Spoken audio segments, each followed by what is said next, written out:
What?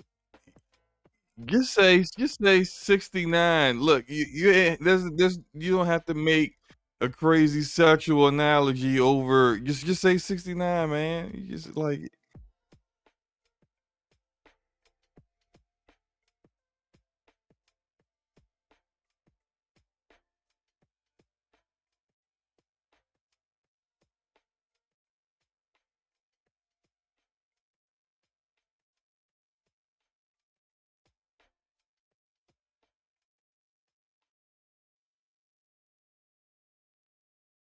hey. I'll use Google Podcasts as my main podcasting app, okay? Yeah, I do, yeah, man.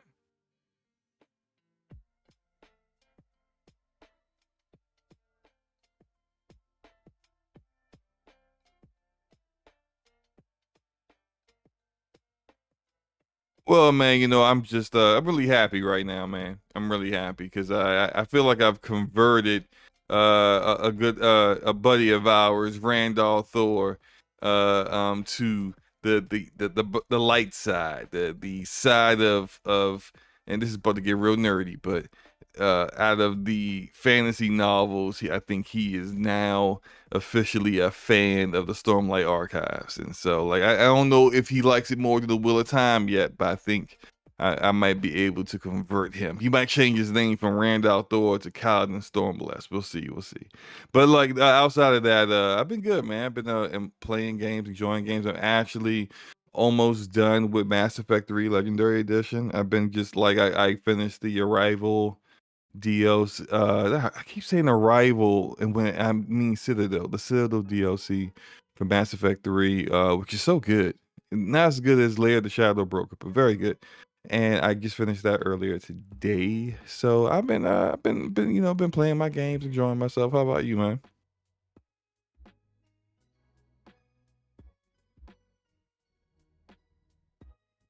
I'm still at 3.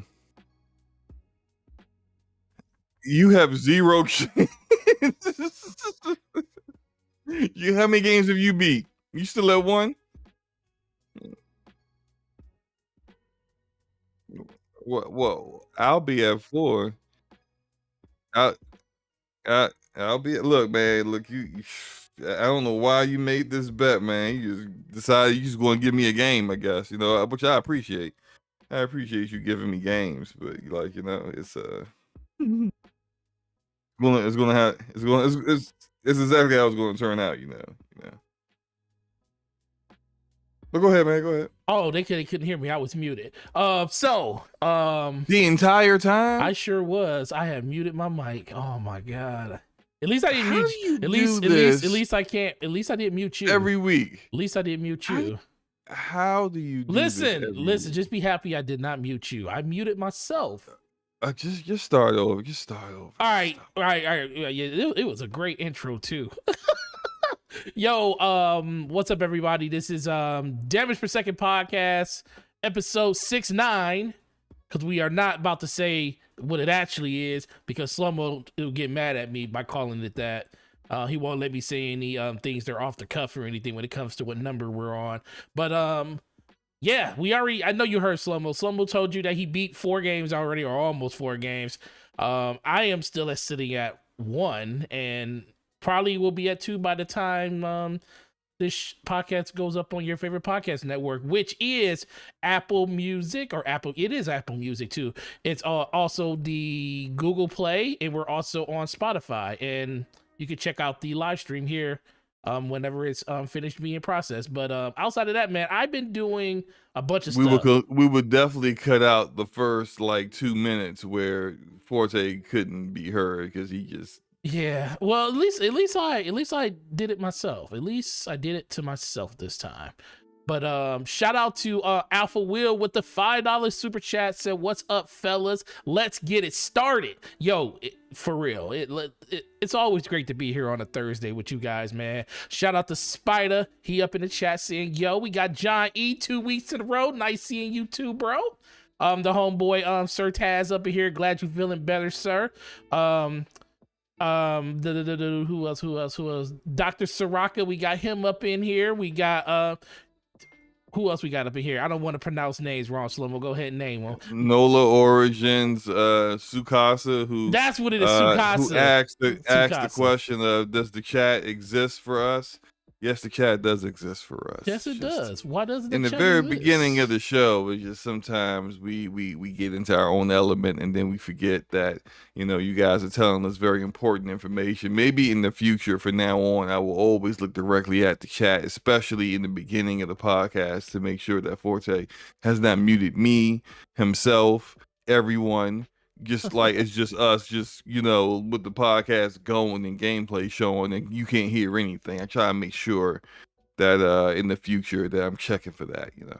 But shout out to you guys. Yeah, Great to see. shout out to you. Always looking at the chat. Someone being messy right now. Sam Watton, so shout out to you. Neo Minto, shout out, shout out to you, man. Neo, what's up, man? Been a long time no see. We got our boy Albert G up in the chat. Says PlayStation making all the right moves, acquiring Bungie for talent and amazing Destiny, and now going to make amazing games as a service, high quality games, and having amazing exclusives like Horizon Forbidden West. That was we certainly hope that's going to be the case. As long as they got a I'm story. not going to immediately be like, yes, they're going to be high quality. Let's hope that these live service games are really good. And then we got our boy Rodimus up in here saying, yo. He's like, he's like Santa Claus, but in opposite terms. So, Slow-mo. What?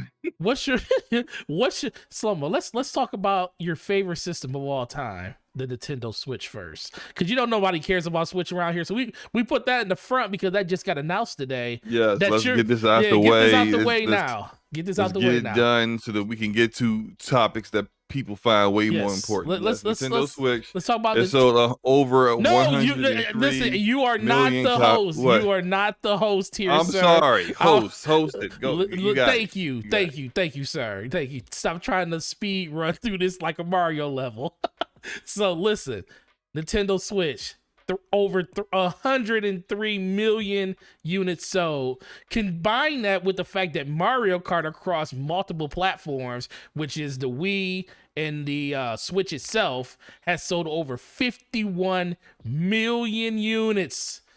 Slow-mo, is it just that Nintendo is just that good at just delighting their customers with games and software and hardware that makes them want to be like, I just want more? Or is it just that Nintendo fans are just crazy and they just want to support something just to support it? What do you think this is, Slow-mo?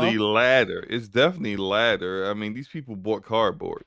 So like it's not because Nintendo is just amazing. They drip fed you features that they should have given you from the very start. Like, excuse me, a kickstand that should have, been more than just a twig that barely held your Switch upright. They waited 2-3 years to give you that. I'm sorry. Oh, Bluetooth audio was apparently there the entire time, and they just gave it to you in a firmware update years later.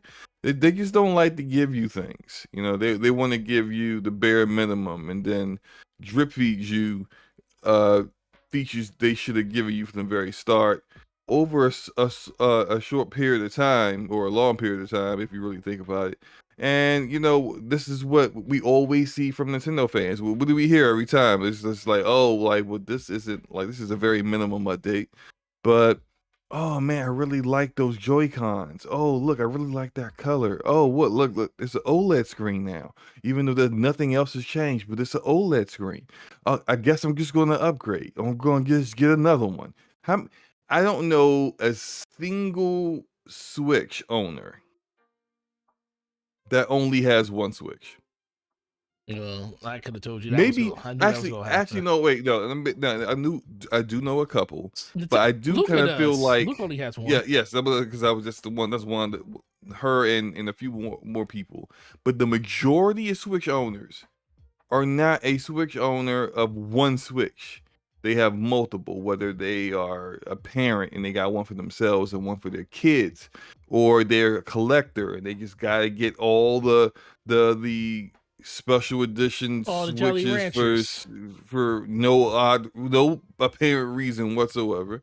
But this isn't like, okay, there's 103 million units sold. it is nowhere near 103 million people out there with a Switch. It's I mean it's still pretty high, but it's not at all. So Nintendo got their hustle and it works for them. Good for them. They You are a were one of that. mainstay in the gaming. You were one of those 103 million. Yeah, not anymore. Well, I get that. they still count that number though. Yeah, they do. But they won't count it ever again. Just imagine. Won't be no extra. Just imagine how high that when number I get would. that Steam Deck. When I get that Steam Deck. Just imagine how much higher that number would be if it wasn't like the aftermarket resale market and stuff like that. You know, how many Switches? How many Switches you think would actually sold if people they couldn't buy them used?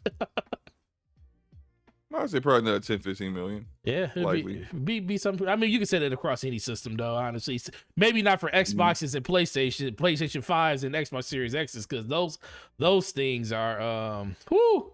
But yeah, hard man, to come by. Very, very hard to come by, and it looks like, and I guess we can talk about that in a second too, because it was something I just thought about. But no, it's great. Nintendo's doing their thing.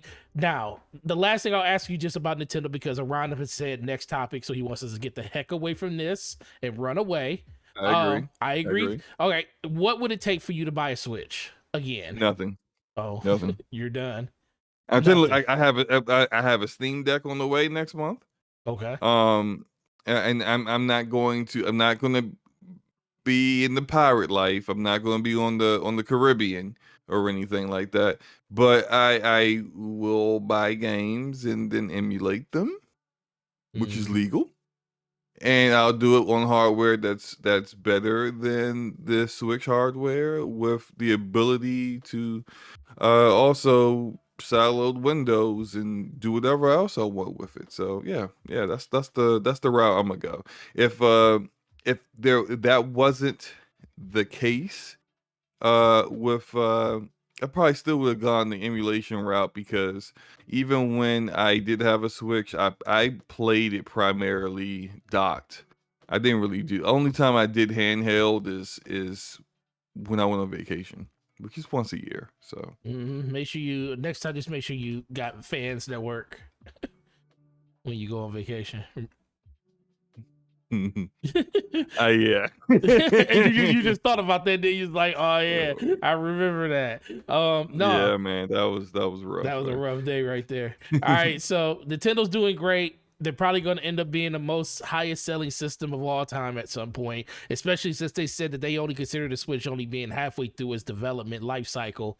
So I think the Switch is going to probably hit like 170 before it's all said and done. I do believe the was it Bloomberg reports, or was it, I can't remember who Wall Street Journal? No, there was somebody that was reporting that the Switch had details of the Switch Pro, a 4K Switch, and Nintendo denied, and then they still haven't released anything like that. I feel like Nintendo pivoted once they saw the humongous sales success that the Nintendo Switch is, and they decided, why cannibalize our own sales of an item that, although extremely inferior to other hardware on the market, it's still selling like crazy, and we have no actual need of a more powerful hybrid console handheld at the moment. Right. We can just wait until sales actually slow down and then drop this. And so I kind of feel like, whatever. I don't even think the Switch Pro was going to be called the Switch Pro. No, they probably were going to call something completely new. Yeah, it'll be a completely new name to help people understand that this is very different than the previous hardware, and also they can resell all those games to you again, like they did the Wii U. All right, we're gonna move on from this because you about to start slandering. Is it slander if it's true? No, it's not. Thank you. All right, so you know what's gonna happen. Mario Kart 8 again. No, it'll be Mario. It'd be 10, but it'd be 9 by the end. So moving on from Nintendo slander, shout out to Erodimus said, "Hey chat, while Nintendo feels Forte's wet dreams, what show y'all watching?" No, matter of fact, what show are you watching, Slow Mo? Hmm. I watched season 2 of Raising Dion with my kids. Yeah, it Oh, was all nice. right. Yeah, I saw you watching that. Yeah. I think the first season was a bit better. But I mean, that's fine. I also have been watching. Ah man. Oh, Peacemaker. Peacemaker is decent. It's pretty good. The Book of Boba Fett has gotten better, and as soon as the Mandalorian re-entered the picture, it got a lot better. And I Yeah. think that's about it, really. I mean, as far as like new stuff that I've been watching, I think I finished the first half of the final season of Ozark. Ozark is Yo, I know. love I was I watching that love with my Ozark, wife. man. Ozark is so good. So yeah, that's what I've been watching. What about you? I actually went back and don't laugh. I went back and watched the final season of Lost because I never watched it.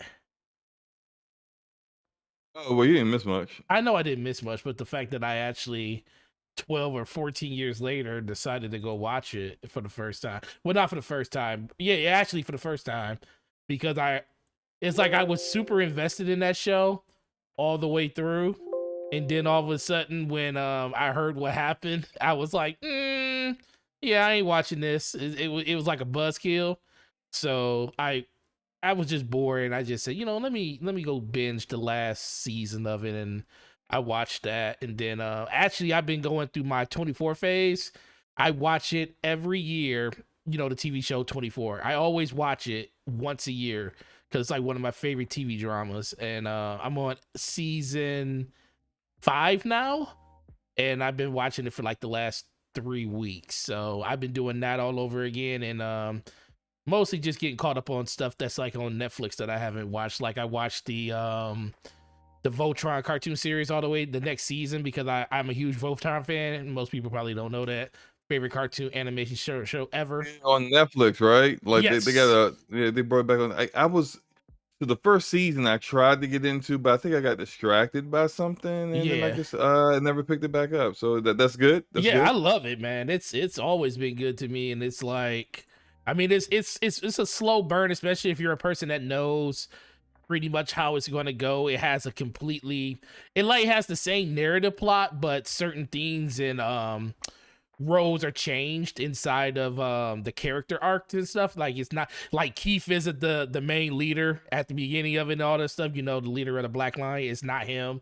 It's some other stuff going on. If you haven't watched it, I won't tell you. But yeah, it's really cool. But the overall arc is still kind of the same, which I enjoy. And like I still have my original diecast Voltron little statue from like when I was how old was I then? Probably like 7, like the metal diecast one. It's so cool. But that's all I've been really doing and stuff. But shout out I to see a Rod mentioned in chat mentioned some of the Korean shows that have been really popular on Netflix recently. hmm I've watched. I recommend. Everyone knows about Squid Game. Squid Game is probably the most popular. It actually is the most popular. It's probably the most popular yeah. TV show in the world. But I think Alice in Borderland was very good.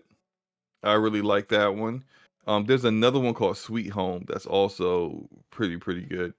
And the one that he mentioned in the chat, All of Us Are Dead. I have that on my list, but I haven't watched it yet. Maybe that'll be something I'll do this weekend after I beat You Mass know, Effect 3 Legendary you Edition. know what's So on you know what's on my list? The fact that Dorian Gray said one man's trash is 103 million other people's treasure. That's a still good trash. that's a good one right there. Still trash as All far as right. I'm concerned. So slow mo. All right, slow Yeah. mo. We talk about MLB. We talk not even about MLB in general. We talk about Game Pass. We talk about how games still sell inside of Game Pass. We say that developers love the fact that their game gets more eyes on them just because of Game Pass.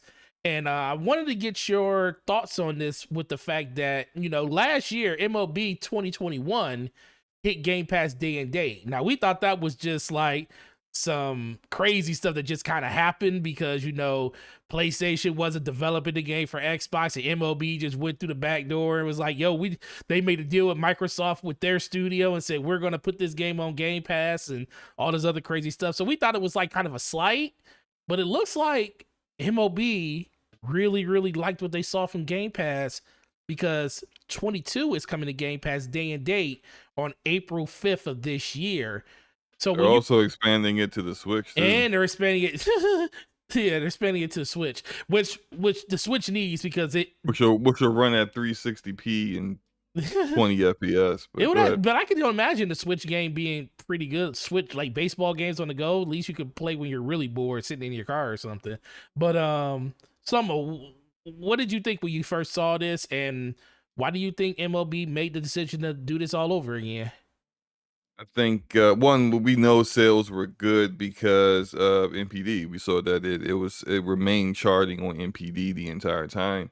Well, not the entire time, but like it was there for a few months, right? So I think that that was the fact that it still sold well and it was in Game Pass. So something that Sarah Bond of Xbox executive has always said is that Game Pass drives more sales than people who don't have Game Pass, and so I think that this is kind of an example of that happening, and MLB being the publisher of this on other platforms, I think that they saw what the results of that and were like, yeah, this is what we like. We're going to continue this going forward.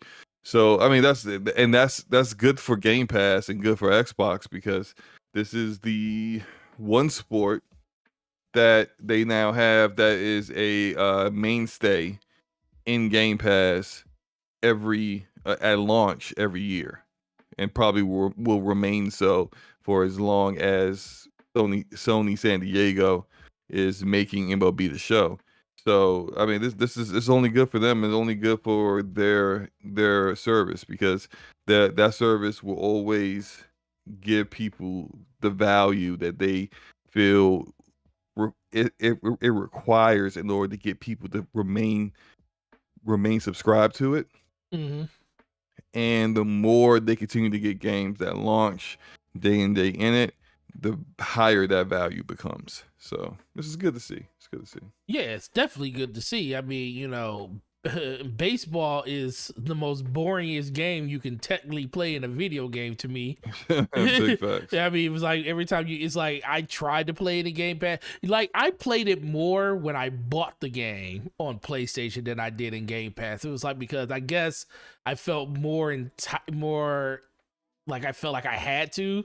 Because I think I was playing in a league then too, and I think it's cool if you have a social group of friends to play it with. It's just like any other game like that you really aren't that too into. You'll jump in and do a lot of stuff when you got friends to do it with. And baseball is that type of game for me. If I'm playing in a league or somebody, I'll enjoy it a lot more.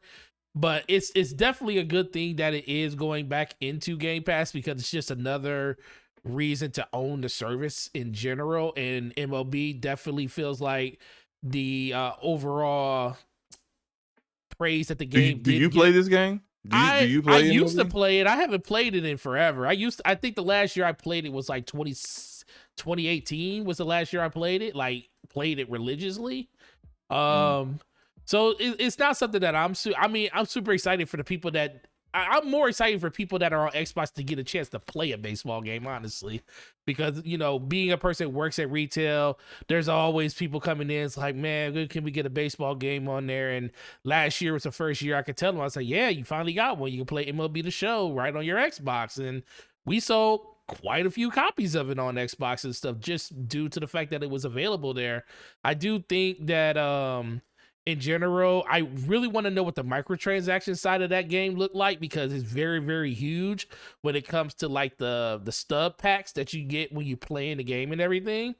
And I wonder how those really did in Game Pass with the fact that people technically didn't have to pay for the game, so were they more inclined to go and spend games in a microtransaction setting, which Probably the case. yeah, Yeah, yeah. could see that So happening. yeah, and that might and honestly that might be one of the main reasons it went back into Game Pass, because even if the engagement for the game wasn't as high in Game Pass as probably people think it was, all it takes is a few people that are engaged in it to spend that much money into a game like that to really make it profitable on that platform.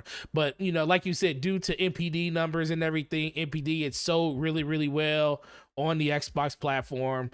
And then you would just think that that probably had a lot to do with Game Pass just being front and center. Even if you bought the game, you probably found out that the game was on an Xbox system because they were just plastering it all over the dashboard. Like, play MLB inside the Game Pass day one, and maybe you still went out and bought it, but you found out that it was on the Xbox because of the dashboard. So, Question for you: yo, when this contract with MLB is up, you think Sony San Diego will continue to make MLB the show with the way, knowing that now they can't have it exclusive anymore? It's always going to be an annual release on their competition's platform. Do you nope. think that they'll continue this? I would continue to keep doing it because it's literally we got a topic about it after this. We're talking about the 10 games and services that they're making, and MLB is technically a games as a service, and it's one that works for them. And guess what? If they can monetize that, It's not part of that 10. no, it's not part of the 10. I'm just saying, but that's one they already have. That's literally a service that they have that gives them recurring revenue every year. Like, as long as they're willing to make that game and put it on other platforms, they will always have a recurring revenue for that game that they never had before. Now, if they get to a point where they feel like baseball itself isn't bringing in as much money, and they feel like they could do something else with what's the name of this? It's not Santa Monica. What's the name of the studio? Sony San Diego. Oh, San Diego. Okay, yes, Sony San Diego. Yeah, Yeah, but they're a very specialized studio. Like, they have very. a game engine specifically for this.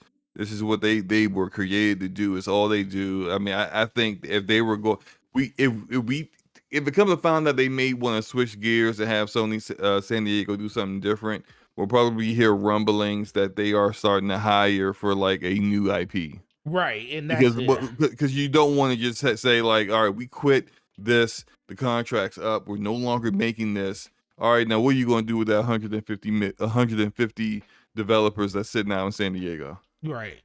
Yeah, and that They probably would have to have them start to work on something else in order to get the ball rolling on a new project for them.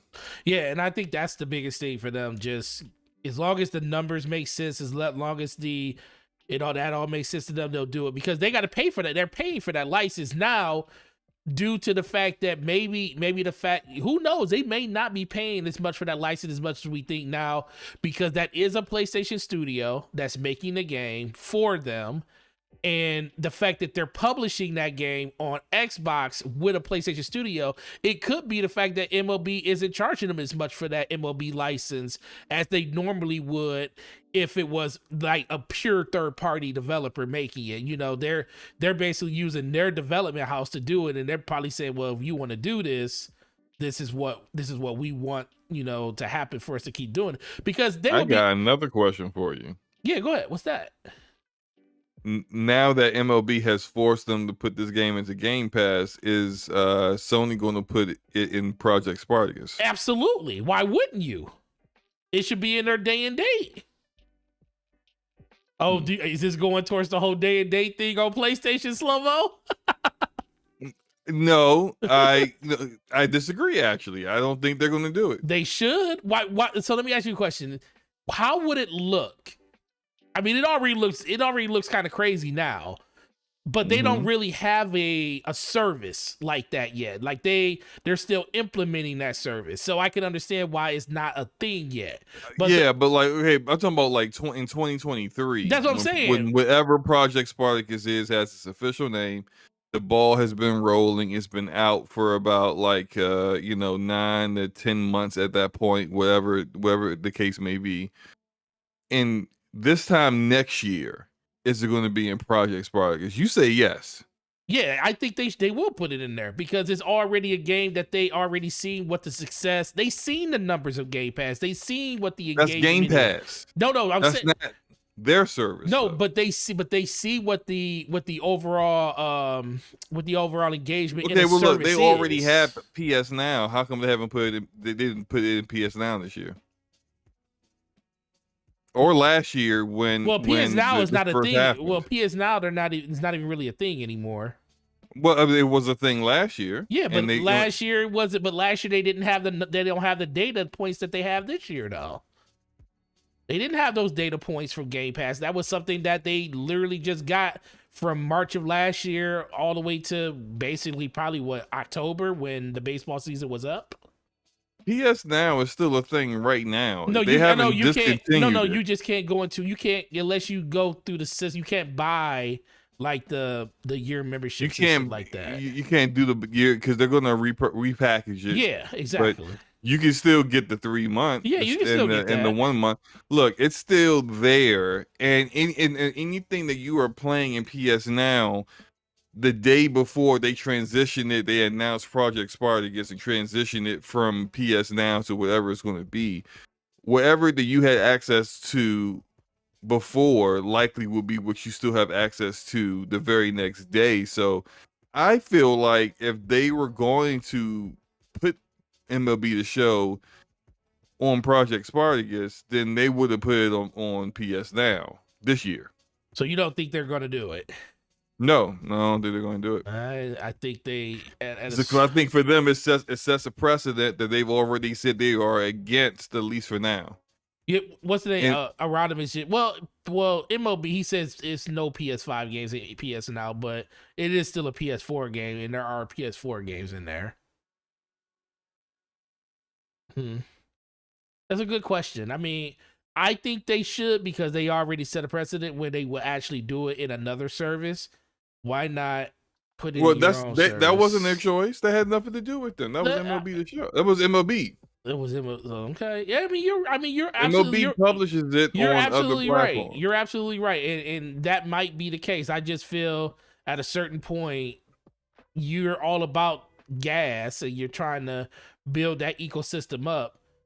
This will be a really good starting point for them. You know, testing and seeing exactly what a game like MLB would do. It's by far not one of their most selling games. I mean, you know, I rather a game that we sell 2 to 3 million a year on, probably 4 million a year on, test the waters out to see what a games and service like that does in that ecosystem than something that sells 20 million copies like God of War day one and see what that does. Because I mean, I'm willing to take the hit on something that doesn't sell as well as something God of War. At least if I know if I put I something like agree with you. at least if I go ahead, I agree.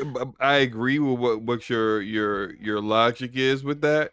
I just don't think they agree with that, and so I'm basically it's not because like, oh, would this make sense? Right, It's about the fact that they not about that, and they continue to say they're not going to be about doing that, and so I like continuing that line of logic that they currently have, and I apply that to this. I feel like if they were going to be making those kind of moves, and they would have already did that with MLB The Show. Since right, I mean, like, because it was a special case because it's their game right, on not only on someone else's platform but in their service day and date. So it's like if you were anywhere close to considering doing anything like that, you would match that so that like you wouldn't have your own PlayStation gamers who just so happen to have both platforms. Like, I'm gonna forego it on PlayStation because I can get it in Game Pass and I got Game Pass. right. What's going on, You bro? know? How you doing, bro? No, you make a good point on that. I mean, like I said, I'm just thinking of it more of a logistic side of it. Like, what do I think would be the benefits of them not doing it versus them doing it? And especially with that game. But you're absolutely right. I mean, that sets a precedent for them to have to, because if you do it with one game, then they're going to start thinking like, well, if you did it with MLB, why won't you do it with this game? And why won't you do it with that? It kind of opens up Pandora's box to them. And who knows if they're going to be ready to do that at that point, especially in 2023 or 2020? Yeah, 2023, when that would be the 23. next one or something like that. No, you're right. But Yeah, and I'm not saying they'll never make that choice, because I do think that there is a future where they start going day and date for things like that. As well as on PC as well, even though there's a lot of PlayStation gamers that hate to hear that. mhm, But I don't think that they are, whatever metrics they need to see, whatever data they need to see that mhm, will push them towards making that decision. We're not there yet, right. and I don't think we're going to be there for a few years before they decide to make that kind So of decision. So Rodimus says the biggest winner in Sony's 10 live service game announcement is Microsoft's cloud service, and that's a really good segue right there. So, moving on from MLB, we were both saying MLB good for them to get it back in there. It needs to be in there because I think that's where it's going to benefit the most, especially on Xbox. But the investors call for PlayStation, a lot of information came out of there. We learned the fact that PlayStation 5s are no longer outpacing PlayStation 4s, who we knew this was going to be the case at some point because they can't make PlayStation 5s fast enough to keep up with the demand that even a PlayStation 4 had at that time when it was first coming out. But The something else, PlayStation 4 didn't have a supply yeah, issue. it didn't have a Yeah. supply issue, so there we are.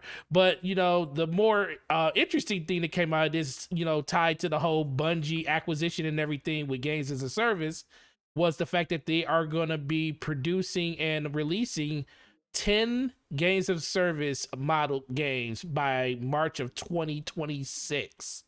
So in the internet's on fire. People are, looking at it like Sony's really changing everything that they are and everyone. It's just a lot of fear mongering going on when it comes to this. And I saw a couple of your posts on Twitter talking about it and how that was definitely not the I did a case. live stream about it You too. did, and it was a very, very good live stream while you were serenading your chat with all that music. But Oh my gosh. well, I'm doing the same thing right now, but I'm not using the music you were using.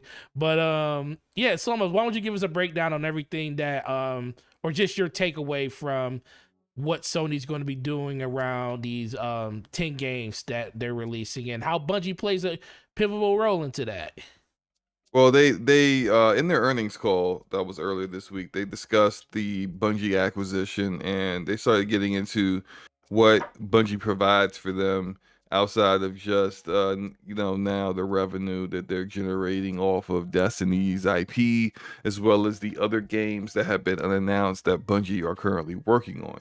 One of the one of the benefits of it is that they're saying that Bungie has been so successful with a live service game with Destiny that they want them to help guide PlayStation Studios overall and the other studios that are not officially under PlayStation Studios that Sony is working with in 10 live service games that they plan on having out between now and 2026. Yeah. Yep, 2026. And so like people saw this and said 10 games, 10 games, and lost their minds. Right. Like they completely forgot that Sony announced last year they had 25 games in development.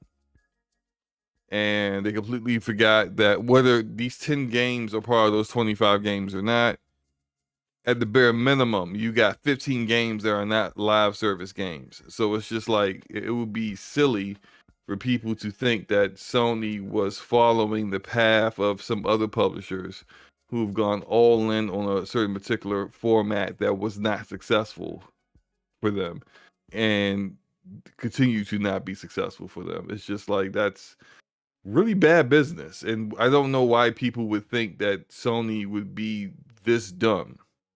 Because like that would be really dumb for you to have game of the year, critically acclaimed, single player, narrative driven games, right? Yep. That have helped propel you to not only just be number one in the console market, but number one by a significant margin, right? And you're going to forego that for games that you have not proven that you are good at making yet. Right. That's just bad business decisions, and I can't tell if it's people that are really just this. I'm not trying to be disrespectful. Just short-sighted, Mm-hmm. or people are doing the whole fanboy fear thing where they're concern trolling. They have a concern that isn't a real concern. They know better, but they just want to like talk about something negative about a platform that's not their favorite. That kind of thing. It's just really weird to me because there's just no reason why Sony would go all in on live service games when their studios do not They're not built for are it. they're not built for that. They don't specialize in that. Sony Santa Monica is not making a SOCOM battle royale. They're not. Like Sony Santa Monica is making God of War Ragnarok and probably another, like they're working Cory Barlog is working on a new IP that's likely going to be right along the same paths of what they've been doing. Like it's just, come on, people. Yo, Like, come on. Like it just be happy that they are focusing on some diversity and variety here in their first party catalog, because before it was very much not everything is exactly the same, but there's a format, right? And it's a winning format, so you can't really knock it. But people want more than that. People want some multiplayer games. They want to, and the fact that we thought we would get stuff like Factions 2 out by now and it's still not out doesn't help with that. But just be happy that they are diversifying their portfolio and getting you more multiplayer games, especially now considering that there's a chance that they may not have Call of Duty anymore. So it's very important that they replace popular multiplayer games on their platform with multiplayer games that they are certain will never leave their platform, which is games that they'll be making themselves. So I wonder. yeah. I kind of wonder how much, because they get all the revenue from Destiny once this acquisition is completed. I wonder how much revenue they make off that. How much Bungie makes in revenue off that game annually? I saw something that, Was it like you know, 500 something? well, 500 Was it million. like five or 300, 400 million or something like that quarterly? I mean, I annually. felt like it was probably more than that. I'll look it up. I guess the best way to figure that out would be just look at that, because like Destiny's the only game that's out for Bungie right now. So if I Yeah. looked at Oh, look yeah, you gotta like just look at their quarterly Bungie numbers, and that'll tell you. That's the or only annual revenue for revenue. Bungie. Yeah. Shout out to Oh, okay. Wait. They're estimated for 250 million per year. 250 per. How old is this? That was from. Sorry, No, I'm you're just good. kind of looking this up. Rodman said 200 million a year. It might be Pixel Bit G said the same thing, 200 million per year. That puts Yeah, them roughly around what they're losing in Call of Duty. Call of Duty, I think if I read that article right, they said if Call of Duty just disappeared off the PlayStation platform, they're losing excess of like $264 million in revenue, because they're not getting, they're only getting 30%, but with Destiny, they're getting, the full 100% off their platform, plus they're getting 30% from every other platform that it's on. So it's, even though they're not selling as many copies of the game because Destiny is a game as a service, they're actually coming really, really close in revenue that they'll be actually making up, because they'll gain all that back. So I think it might be a really good trade off for them in that. although it's not. So you gotta look at that. There's a 30% that they're losing off of that. They're losing The 30% majority of the on. platforms that Destiny is on. Well, yeah, because I think between PC, PlayStation's the biggest, and Right. Destiny is really big on Xbox, which is like a third, and then PC takes up. So it's like literally it's all broken up into thirds. So they'll be Yeah. losing 66% of the revenue, so they'll be getting only Well, that's 70% versus the thing. But you got to remember that. that's not 66. That's not 66% of the revenue. Look, they're No, still no, getting 70. I'm saying They're they're still getting getting 70% of of all copies the of everything. yeah. In addition, and then 100% of everything that's on It's on PlayStation. PlayStation, So, so they're but gonna all I'm make it saying is back. that like it's just like the whole 200, whatever the 200 to 250 million per year annually they're getting, that Bungie was getting from Destiny. It's not getting Sony's not pocketing the full amount of that. Michael Pack, Pixel, Erodimus said Michael Pachter talked about it on Yahoo Finance. He said compare that to Respawn bringing $700 million a year annually with Apex. Like it's Yeah, that was a bad yeah, take on his part. I agree. That yeah. I think one, Pactor has been wrong about a lot of stuff in the past. That's one. All right. So Well, yeah, two, he did not take into account um that when Respawn was acquired by EA, Apex Legends didn't exist. So why are you talking about Apex Legends, the annual money that Respawn generates for EA, when that is after the acquisition?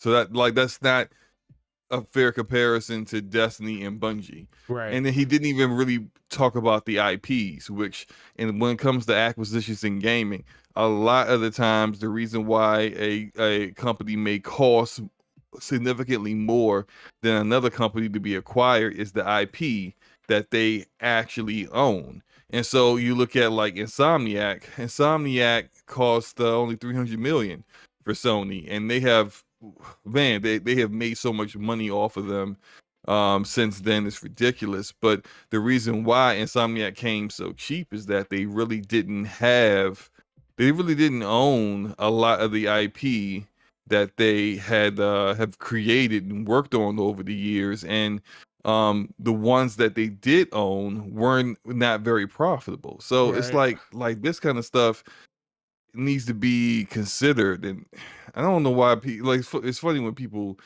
like want to listen to Pactor, because like sometimes people don't want to listen to what he has to say, and he'll say something that be completely out of left field, and then people will laugh, and then now all of a sudden now he's like a reliable source to talk Right. to, whatever. So What's going on, Fives? um people have been bringing up Bungie, the retention money, the 1.2 billion for Yep. retention.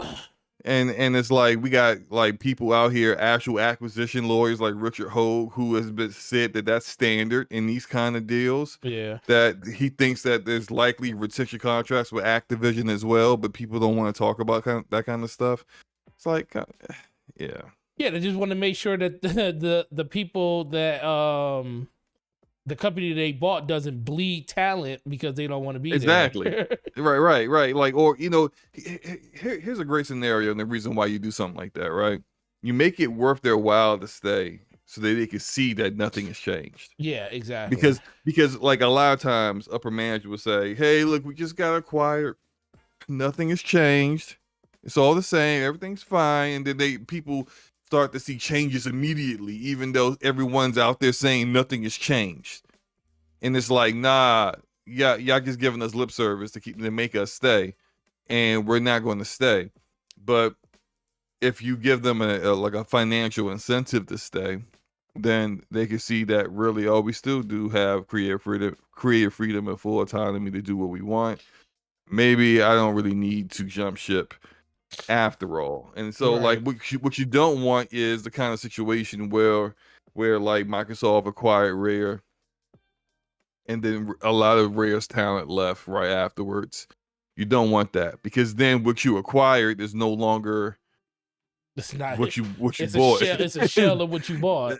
Exactly. And that's not what you want. So like, yeah, you pay a little bit more of a premium to make sure stuff like that doesn't happen, so that you're continuing to actually get what you paid for And that's at least for a certain period of time and that's the thing. And before. that's the thing that Yeah. people don't realize. It's like, and that's a question I do want to ask you about, just the amount of the acquisition. Do you think it was too much?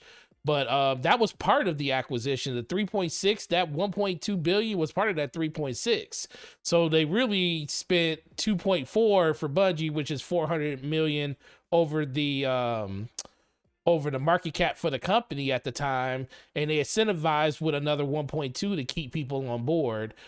So I look at it. I look at it in different ways. But Soma, what do you think about the number? Do you think the number was too high? Do you think that Sony got taken for a ride when it comes to this because of the way that Bungie negotiated? And why do you, in general, do you think this was a good idea for Sony? I think it was a good idea for Sony, even better idea for Bungie, considering what we now know of some of the language there about retaining IP kind of talk, and which is weird to me because it's like when you get acquired, like no, they own it. They own you, they own your IP, they own everything. They own the building, they own everything that you had. They own that, right? So me seeing or hearing this kind of talk that like, well, Bungie still has autonomy, and it's like, what do you have? What autonomy do you have? Like they own you. Like I understand creative freedom because this is what like really the acquisition pitch that Microsoft has been giving all of their developers to get them in is that, hey, look, yeah, we'll own you, we'll own your IP, we'll own your technology, your engines, your all that other stuff, but like your ability to make the kind of games that you want to make, that's still you. Your culture is still you. And I get all that. Like that makes sense to me. But the whole idea that like Bungie could just be like, nah, fam, you're not doing this with our IP.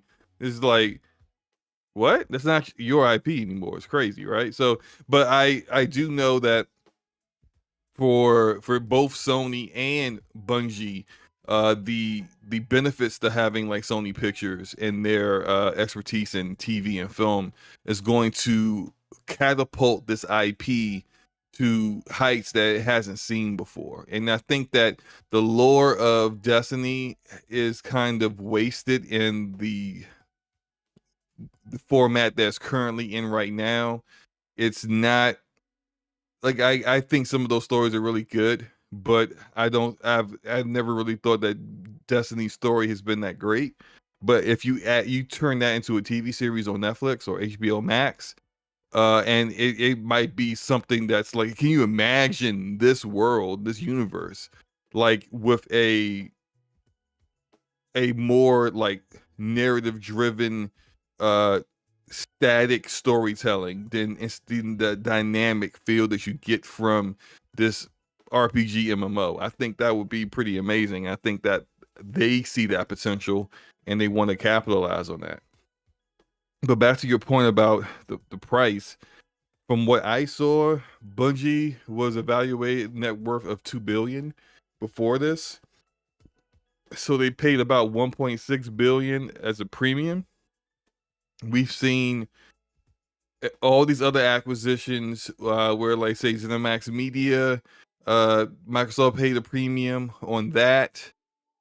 The Even though Activision Blizzard's stock price was way down, Microsoft paid $95 a share, which was close to. There's still a huge discount, but still, like that's a premium Well, big compared to premium. what it was before. Well, I mean, what it was at that time, and so I think that that's just the price of doing business. You're not going to get somebody in at their exact value. What's the benefit of them selling to you if you're just going to pay what they're worth and that's it? That's not how this works. So I don't think they really overpaid as much, although I just kind of feel like this is not the best deal for them if they really don't have full control, and I'm saying Sony doesn't have full control over the IP. If there are things they want to do with this IP, and but Bungie has veto rights when it comes to, say, I don't know, even like outsourcing a spin-off game to a different studio, or deciding we want to do a Destiny movie that's based on Cade 6. Yeah. And we got Nathan Fillion back in, but they got beef with Nathan Fillion because he quit being K6. So now it's like, nah, we ain't doing Nathan Fillion. Like, why? Like, what happens in those cases is what I guess my questions are, and I don't have the answers for that. I don't think anyone really has the answers for that yet. But it's just like that's the part that worries me, that you spent 3.6 billion and you can't do what you want with it. Mm. That makes it a much more enticing deal to Bungie than it does to Sony. That's all. No, man, that's how I looked at it. Is like, in general, I just look like, man, it's like getting married, but you can't sleep in the same bed the day you got married. It's like, hey, are you mad at me already? I can understand you being mad at me, 6 months from now, 6 years from now, but the day we get married, you can't sleep in the same bed. Okay, got you. I understand how it's going, but no, it's no, definitely great move for Bungie. Bungie literally cut them into this deal. I don't know how it happened. I don't know what. This is the thing about Bungie. Bungie has found a way to literally skate any way that a developer or a publisher can just tell them what they can do with their games. Ever since they left Microsoft, they went to Activision, and Activision had full creative say on everything that Bungie wanted to do in that game. And they said no. And we're talking about a company that have found a way to buy out a company that's way bigger than them. They found a way to buy them out and say, we want to be out of this contract. We'll give you 150 million just to say we're done with you and we get to keep our IP. And then they get bought by a $1.5 billion company, $150 billion company, and they get certain considerations put into the contract saying, like, no, we still get full creative freedom. We got the IP is still ours, even though you own us, but we get final say on everything that goes on with Destiny. Or Oh, I think it's because Bungie had leverage. They, oh, they had more that's all it is. leverage in Way this more leverage. negotiation. Sony had a need, and clearly this is that they had this kind of need. If you recall, a couple of years ago, Sony was in a bidding war with Tencent over a Chinese company called Layout Technologies. For one And studio, Layout yeah. Technologies owns Splash Damage, a couple of other developers, but the really important developer in this, at least for Sony, was Digital Extremes. Sony was very, very interested in Digital Extremes, and Digital Extremes is the developer for Warframe. Yeah. When you imagine Warframe's biggest problem is that their Digital Extremes is so broke that they can't expand the studio the way they need it to. They need to in order to really allow Warframe to prosper, to get content out, expansions out on a timely basis. Everyone that's within the Warframe community knows when Digital Extremes shows an expansion, don't expect to see that expansion for like 2 years because they just don't have the ability to get it out in time. And excuse me, um Sony was trying to get them, but Tencent came in and at the 11th hour, even though Sony was about to finish this up, and they vastly outbid Sony, vastly overpaid for Layout Technologies because they were Yeah. looking at another developer that was under them that did mobile games, and so they ended up missing out on that. I bring that up because that was a few years ago, and Sony never actually got a developer that focused in on live service games, focused in on the ongoing games, a looter like that, like Destiny, like Warframe. And now this is them getting that. And you see immediately what they're doing. 10 live service games that Bungie's going to help them get out the door. This is why it was so important for them. And Warframe. Look, Warframe has had Hollywood directors direct their trailers, like amazing looking trailers. Like it's this kind of content is kind of ripe for transitioning it to big screens. And so I think they saw that potential and wanted to have a piece of that, and they were so desperate in order to get a piece of that and have that be within their first party portfolio as well as other things that they're doing going into the future. That yeah, Bungie had a little bit more leverage than they would normally have. Way more leverage with Sony than they have with Microsoft, for example. Yeah. So Sony, Microsoft had all the leverage when it came to their dealings with Bungie back then. Microsoft truly owned everything. They owned Halo. They owned there was nothing they owned the studio. They owned the building that Bungie worked in. So they found a way to get out of that deal by making 2 extra games for them, and then Microsoft let them be on their way, but they kept the IP. And people don't even realize Activision wanted the same thing when they wanted to get out of that deal with Activision. Activision said, "Yeah, we'll let you out, but we want Destiny." And Bungie was like, "Oh no, not going through this again."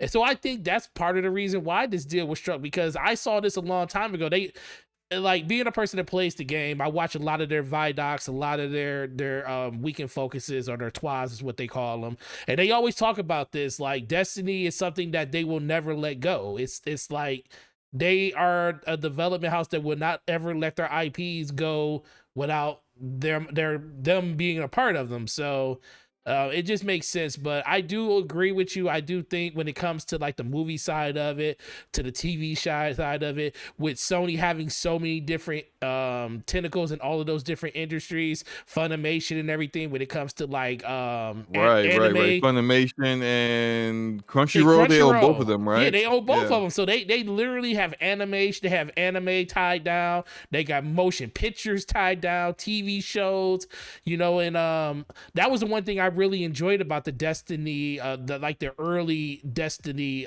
concept, when it used to be like the live action stuff back in D1, where they used to show like the characters all dressed up and everything, and showing like what a Destiny world would look like.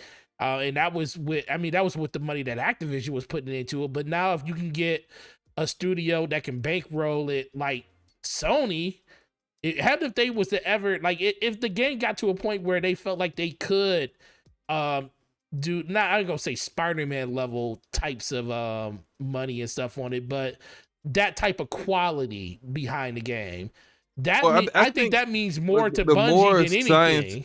the more science fiction you get, the more money you're gonna No, have the to more spend, money you're gonna have right? to spend, yeah, because Yeah, like yeah, there are some cases where, like, say something like Firefly is I think from a visual aesthetic, something that could potentially be a like you can look at how that was done and on the kind of budgets that they were done, but it kind of worked for that world or that universe, and see something similar with Destiny in some ways, but then you add in the abilities, the powers, in order to make it look and feel authentic and not look cheap.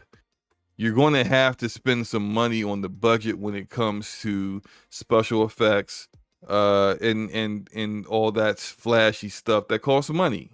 But like you don't want to look like the CW, right? You don't want to be the CW out here. You want to actually spend the kind of money that's necessary to make people feel like this is a quality show, where they don't have to just like ignore the fact that every time someone uses the golden gun, or every time someone uses a special ability or something like that, people have got to just try to block it out of their mind that the budget for this really sucks, because once again, this looks like trash. Like, you don't want people to think that. yeah. So you're gonna have to spend some money on this in order to make it So it work. no Sharknado type graphics. It better not be, because I'm a clown. If it Shark. is I'm a If you clown. see that Shaun of the Dead style Sharknado type stuff, you gonna be like, "What is this?" No, man, it's But I no. mean, look, we haven't seen what they are currently doing. Yeah, what With matter? We don't know what because matter is they gonna be. got the Last of Us TV show. Like, there's the Uncharted movie. Those aren't quite out yet, so we don't see like exactly. Even though the Uncharted movie looks like they spent a lot of money there budget wise, I think their casting leaves a lot to be desired. But budget wise, it looks like that they definitely aren't skimping on that end of things. The Last of Us, a bit different, although, like, to kind of make environments look like an apocalyptic world, there's Right. a way to do things. Like, I've always like laughed at how The Walking Dead is basically still in Georgia, even though they try to pretend like they're in Northern Virginia. And I'm like, I live in this area. I live in the Northern Virginia area. The Northern Virginia area don't look like what's going on in The Walking Dead. They stayed in Georgia because it's cheap to be in Georgia, and it's like, and that's that's AMC. So like, if you're gonna do a TV show and you're gonna try to uh have authentic looking themes from what people expect from the games, then you're gonna have to spend some money there and actually open up that wallet a bit to make sure that it actually looks like what people expect it to look. That said, is the is this TV show or movies really going to be following much of what we have seen from the games anyway? Mm-hmm. Especially considering like they're really kind of marketing this to audiences that don't even know the source material like that. Mm. So No, I agree with that. I mean, what? So going through the last bit of the 10 games, so what kind of games do you think they need? Like they already have a shooter, they have Destiny, even though and that's multi-platform, and we know some of these games are going to end up being PlayStation exclusive when it comes to these games in the service, so they could be multi-plat. What kind of games do you think are needed? Like what? It's like two or three of the games you think are a must that they need to bring out as a game or a service. Some people in the chat are mentioning that Factions 2 is probably going to end up being one. I do agree with that. I do think that might be one of the first games and services, which I think will be out probably in the next year or so. But what is something you think they need to actually have? well, Factions 2 definitely needs to hit. They need their own first person shooter, that arena shooter style first person shooter. That has a mode that also will can be potentially like a battle royale kind of thing. That's what they need. They need a game that does that in particular. They're going to have their third person perspective multiplayer game with factions. A good chance that one of the other studios they are invested in, like Deviation Games or Firewalk, or forgot the name of the other studio that they are also working with, but one of those games is probably going to be a third person perspective game as well. But I would say you need one of each, one that's first person, one that's third person, and hopefully one that really hits.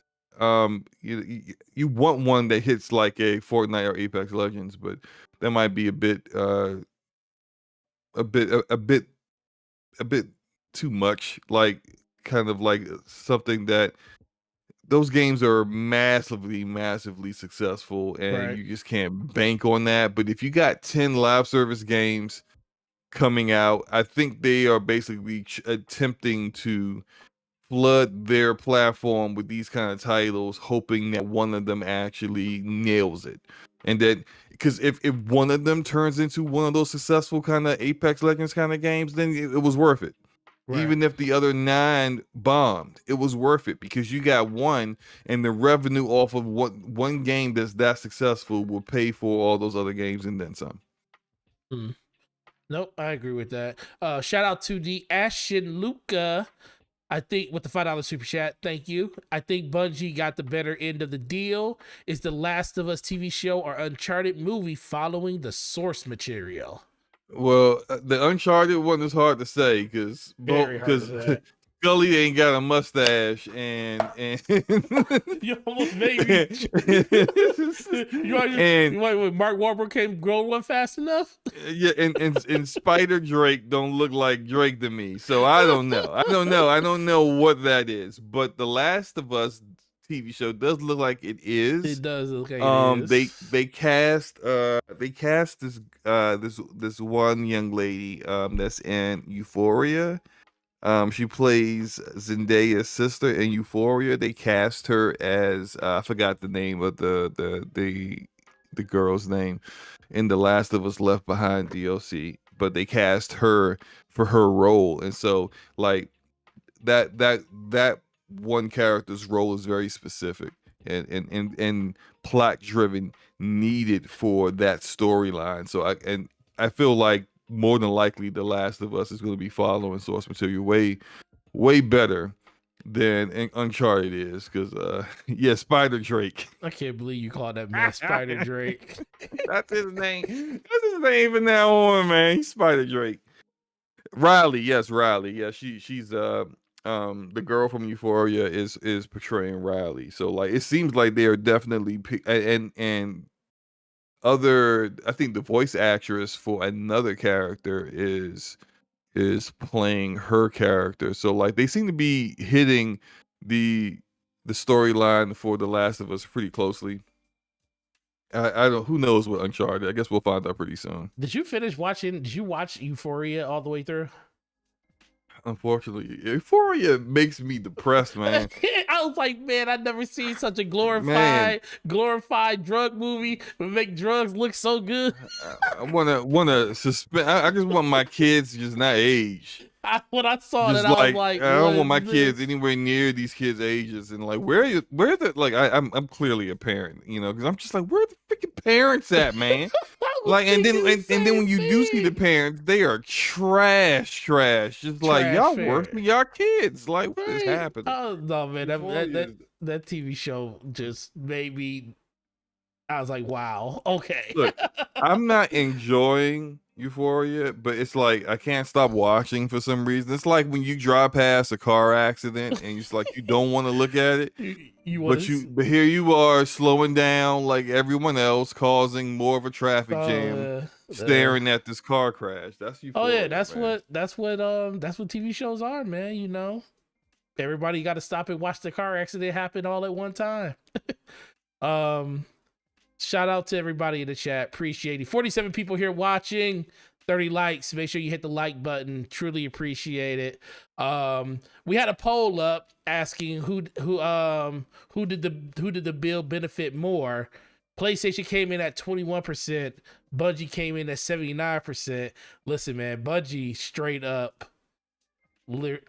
I just will never get over the fact that Bungie literally told Sony that you can't exclusively have anything that we have.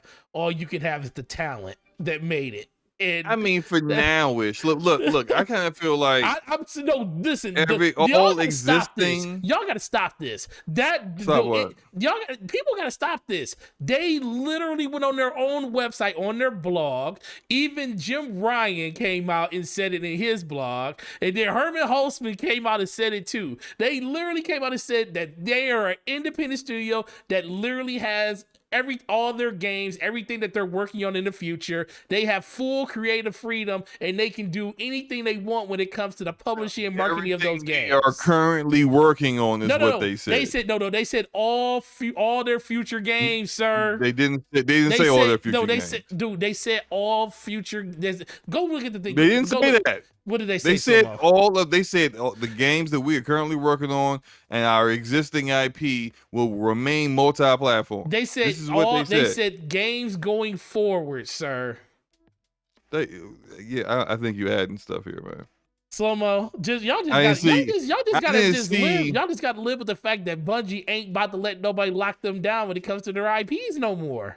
But look, but it's hard to understand that when you legally don't have the right to say it isn't hard. When you give up it is hard because it's when not you give hard. up It's not hard. you give up the ability. Look, you really fanboying right now. Stop it. When you give up the ability to when you give up ownership of yourself, of your company, you don't have the right to tell someone else who now owns you what they can do with yes, your. You do. Like, yes, you do. When you have them writing in a contract, not how you that do. works. Typically, you don't see Slow-mo. When have you typically seen a contract written the way it was written in this state?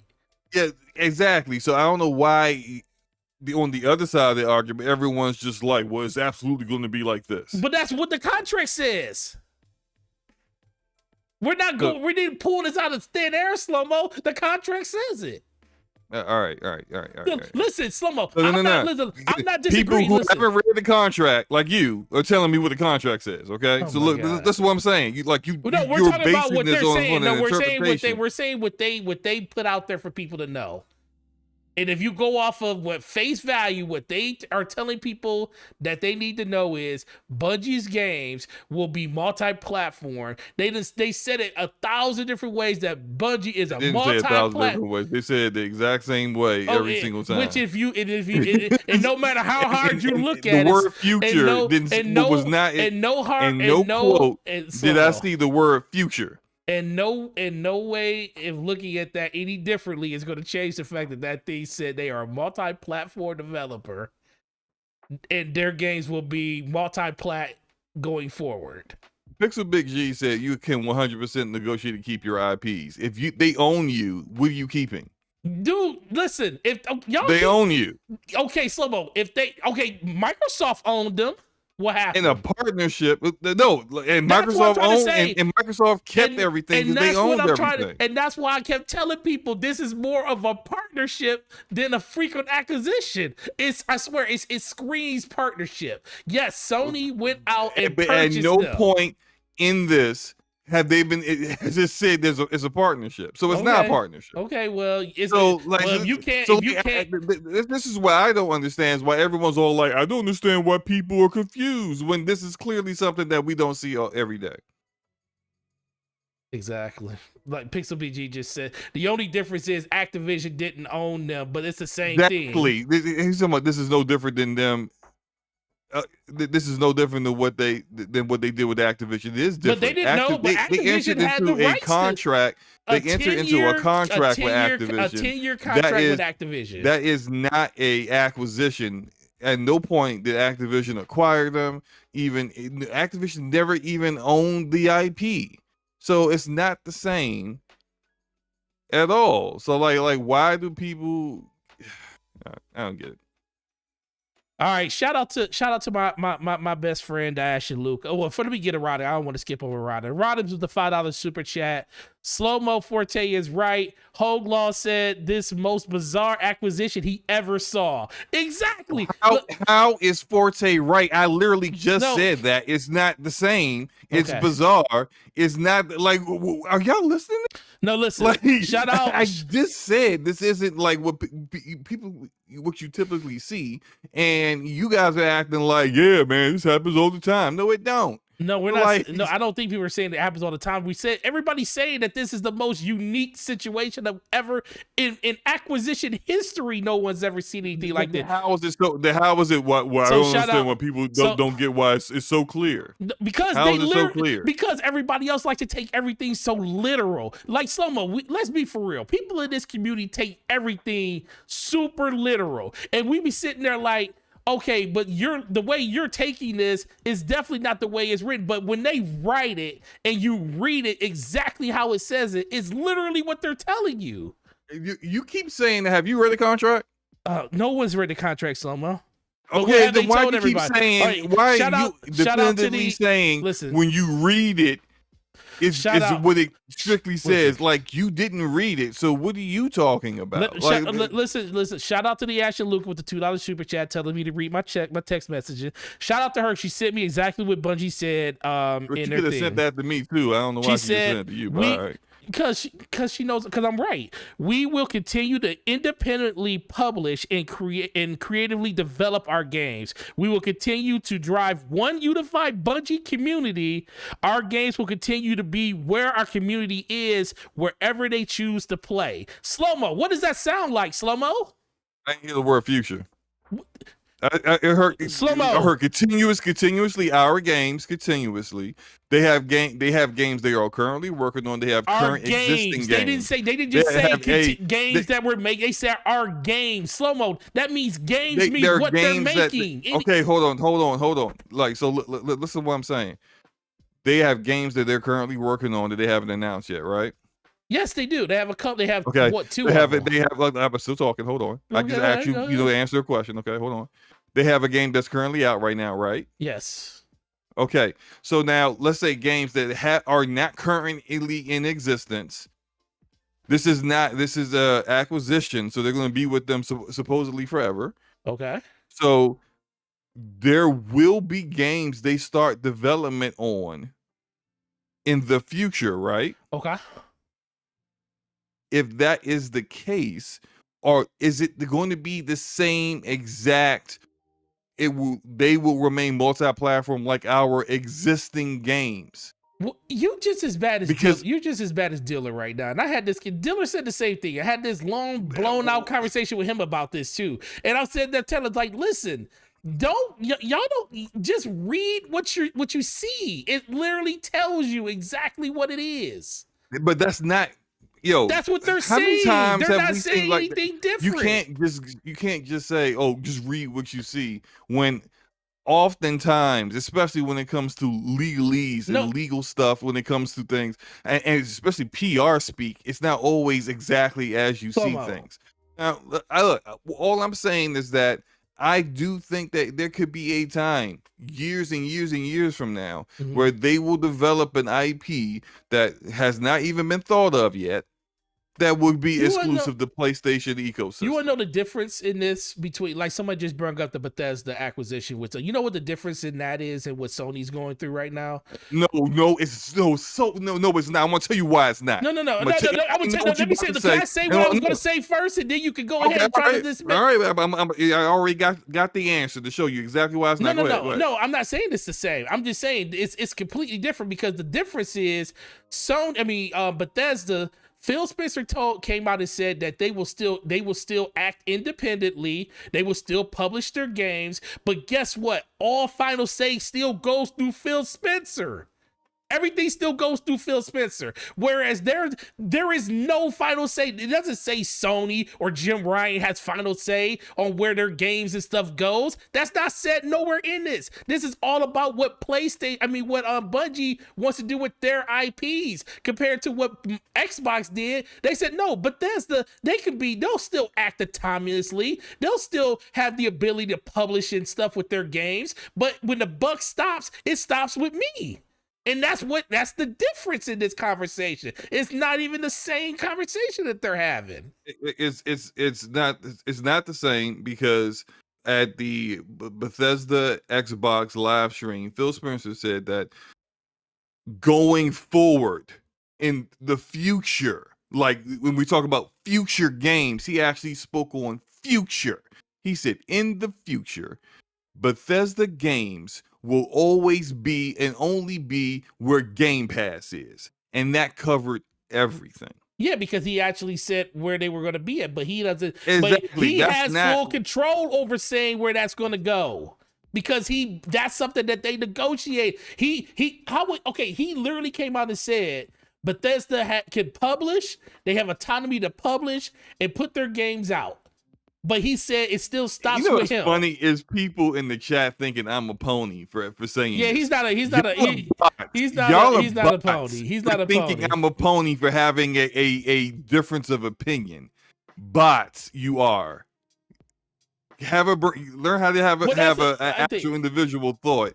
You know. Well, no. I think no. You know what? I think the biggest thing for me is this, and me and you, we always go back and forth. You always get, and this is one thing, Slomo. You always get on me about saying stuff that's not there. Like Forte, why are you talking about something that's not there? Forte, that's not right. Where did they even say that in this statement? Forte? And all I'm saying, and I'm being consistent with that, because you guys are talking about the future, and the word "future" was not said in any statement. Slomo, but go back, Slomo. What did they say? Anything as of right now? Does Bungie have full reign on anything that happens with any of their IPs as of right now? They can do whatever they want. They can put those things on Pluto if they want to, and Sony can't tell them no, right? I ain't read the contract, I guess. Well, no one's read the contract, but what they put out, Slobo, we ain't read the Bethesda contract. We don't know exactly what the deal between Xbox and Bethesda is, but we going off of what they said. It was made far more clear in regards to future games. So why just because this looks stupid? It's like, why would you buy? Look, I said that the moment that it was done. Why would you buy something that you exclusively don't have any access to? I feel like it was the dumbest move in the world. But Sony would, like you said earlier, Sony was put into a situation where they had to do something with this, and they did not want to lose that one chance that they had of picking up Bungie, which can help them do multitude of different things when it comes to games as a service, having a recurring revenue of over $200 million a year when it comes to Destiny, which might grow even more now due to the fact that they do have the actual not the IP, but they have the revenue coming in, filter straight through them. It's just a simple fact that you tell me all the time, says Forte, what does it say? What are they telling you? It's not about, like, I understand that it's hard to wrap your mind around it, because to me this is the most dumbest thing I've ever heard in my life, that you don't have access to something that you technically own. But Bungie has found a way to skate these dudes into thinking that you can still, you own us, but you don't own none of our IP. Because if we was to walk away from you tomorrow or find a way to buy ourselves out of our contract like we did with Activision, guess what? Bungie goes, all the IP goes with us. All of that stuff goes with us. There is allowing you out the same way that Microsoft allowed them to buy themselves back. Yeah, Activision didn't have to let them out, but they did. Exactly. They and no one has to let someone out, which is also like, there is no, we can figure it out kind of thing. Like, no, like someone's either going to let you out, and you have to give up some things in order to be let out, which is what they've done twice in the past already. Shout out to the homie Ashley Lucas. She joined us because she's always welcome into the realm. Mama, you interrupted Slomo while you were speaking. That's because he's making no sense right now. So, but go ahead, Slomo, and then we're gonna let Luca get. I'm making perfect sense right now. I think it's funny that like people have to make like broad statements about whether someone's making sense or not, but they can't actually determine what I'm saying that isn't making sense, when I've said it clearly multiple times already, and you can't really tell me why I'm wrong. So it is what Slow-mo's head's in the clouds because he's 6'4". Right. This is what I want to come in and say. Listen, I think this contract, whatever it may be, is probably a lot odder than we all think it is. For me, I go off of what is said by these corporations. So when Bethesda was talking about the acquisition and everything, and Phil was talking about the acquisition, he was like, "Oh, any platform with Game Pass," and I was like, "Okay, so the games will not be on PlayStation." That's how I took it, and that's how it ended up being, right? Yep. So for me, whenever it comes to these acquisitions, I go off what is stated initially. I go off what is stated initially, and then I wait to see if anything changes. I go off how things are phrased, right? So even though a lot of people don't agree with me, I personally am of the belief that Call of Duty will remain a multi-plat past the first 3 that they are planning after. Yeah. Just based off how Phil phrased it and stuff. So reading through this Bungie, what are these called? Statements, I guess. The statement that they released, them saying that they'll continue to independently publish and develop their games and continue to drive one unified Bungie community, and that their games will continue to be where the community is, wherever they choose to play, makes me believe that there is a possibility that their future titles will be multi-plat. Now, I don't understand why Sony would make that deal if that's what ends up happening. I don't understand why Sony would make such a deal, because they're usually very much ones for exclusivity to a certain degree. I mean, they have some titles on PC, right? But for the most part, their games are exclusive to the PlayStation ecosystem. So if it turns out that future Bungie IP are going to be exclusive to the PlayStation brand, that would make more sense to me than what they're saying here in this statement, where it's just like, our games are gonna be where our community is, and their community is everywhere. It's everywhere. So, Slomo? Maybe I'm not being clear, and maybe it's because Forte cuts me off halfway through every statement I say. So maybe if I can say this without interruption, then maybe it will make more sense of what I'm saying. I do believe that everything that they are currently working on, the like 2 or 3 unannounced games, Destiny and all of its future expansions, all of that stuff will remain multi-platform because that's where all of their communities are. But when the word communities isn't considering like literally, Bungie doesn't have a community per se. It is the game that has a community. Because just because Okay, go ahead. I'm sorry. stop cutting me off. Go ahead. This is what I want you to do, right? Go ahead. So look, one of Bungie's game, the game that they were making with NetEase, is supposed to be a mobile game. Just because, like now, it could very well be that this game isn't going to be received well by people who play Destiny. It's going to have its own community. You see what I'm saying? Like just because they made Halo at one point in time doesn't mean that everybody that played Halo plays Destiny. You see what I'm saying? Mm-hmm. Each IP is where the community is. So what I'm saying is that a game that isn't in I think there is a potential that a game that isn't in development right now, far in the future, could potentially be a PlayStation exclusive if PlayStation came to them and said, could you make this just for our ecosystem? Just this game, not everything else you're doing, just this game. And would that change anything that they are currently doing right now with Destiny or the other games that they're making? And would those games communities come out? No. That's all I'm saying. So I'm not saying that like Destiny's going to be exclusive to PlayStation. No, we know. I'm not on some fanboy trip or people out here in the chat who are emotional about this because they can't stand to hear someone have a difference of opinion. No, that's not doing any of that. All I'm saying is that, do I think there is a chance? I don't think it's a high chance, but do I think there is a chance that there may be a future game in development that they may come out and it not be multiplayer everywhere? Yes, I do think there's a small chance of that. So you're saying that Bungie, even though they specifically said we as Bungie have a community, you're saying Bungie doesn't have a community and it's just the Destiny community? Yes, because So why would if Bungie had a community, that means that the same people that were a part of their quote unquote community with Halo would be the same exact people that are playing their games on Destiny, but that's not the case. So why would they use the word Bungie's community then? If they don't plan on encompassing future titles in that as well. Because I think that the way I interpreted that, it was all existing things, and still future titles because they're working on things that have not even been announced yet. So that's still future titles.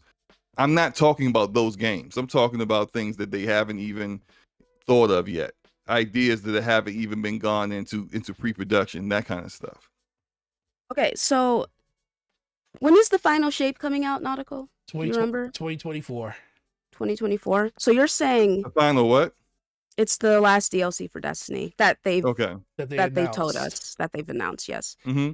So you're saying that it's possible that games after 2024?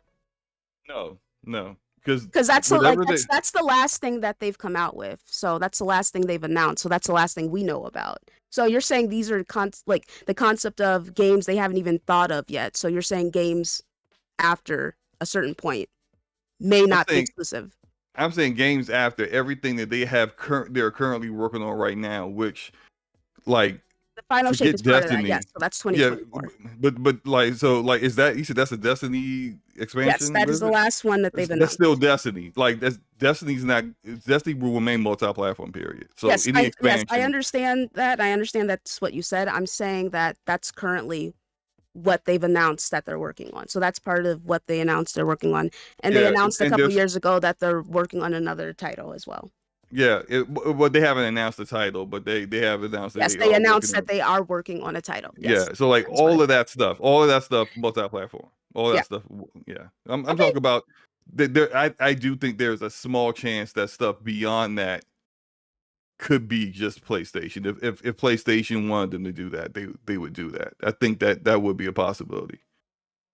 I can see that happening. That is definitely a possibility based off how other acquisitions have gone.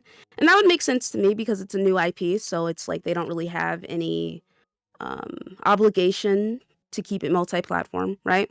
Like I said, I read their statement exactly how they wrote it, so that's how I took it. But I will be open and willing to see what they do with their Absolutely. future titles as well. I mean, at the end of the day, I don't think it really matters if the games are exclusive or not. For me personally, since I have every platform, you have every platform, so does Nautical and stuff. But it Yeah, would yeah. be I don't interesting to see care. where it Yeah, goes. this is more of just like something that I think might happen. I don't even know why it's this big of a discussion, honestly. Like it doesn't make sense to me why we're even still talking about this. But Because of yeah, the big news thing that happened this week. Yep. yeah, but Probably. we're still talking about the big news thing, but this specific tangent, just based off of me thinking that there's a small chance that one of their games in like freaking 2028 might actually be just a PlayStation exclusive.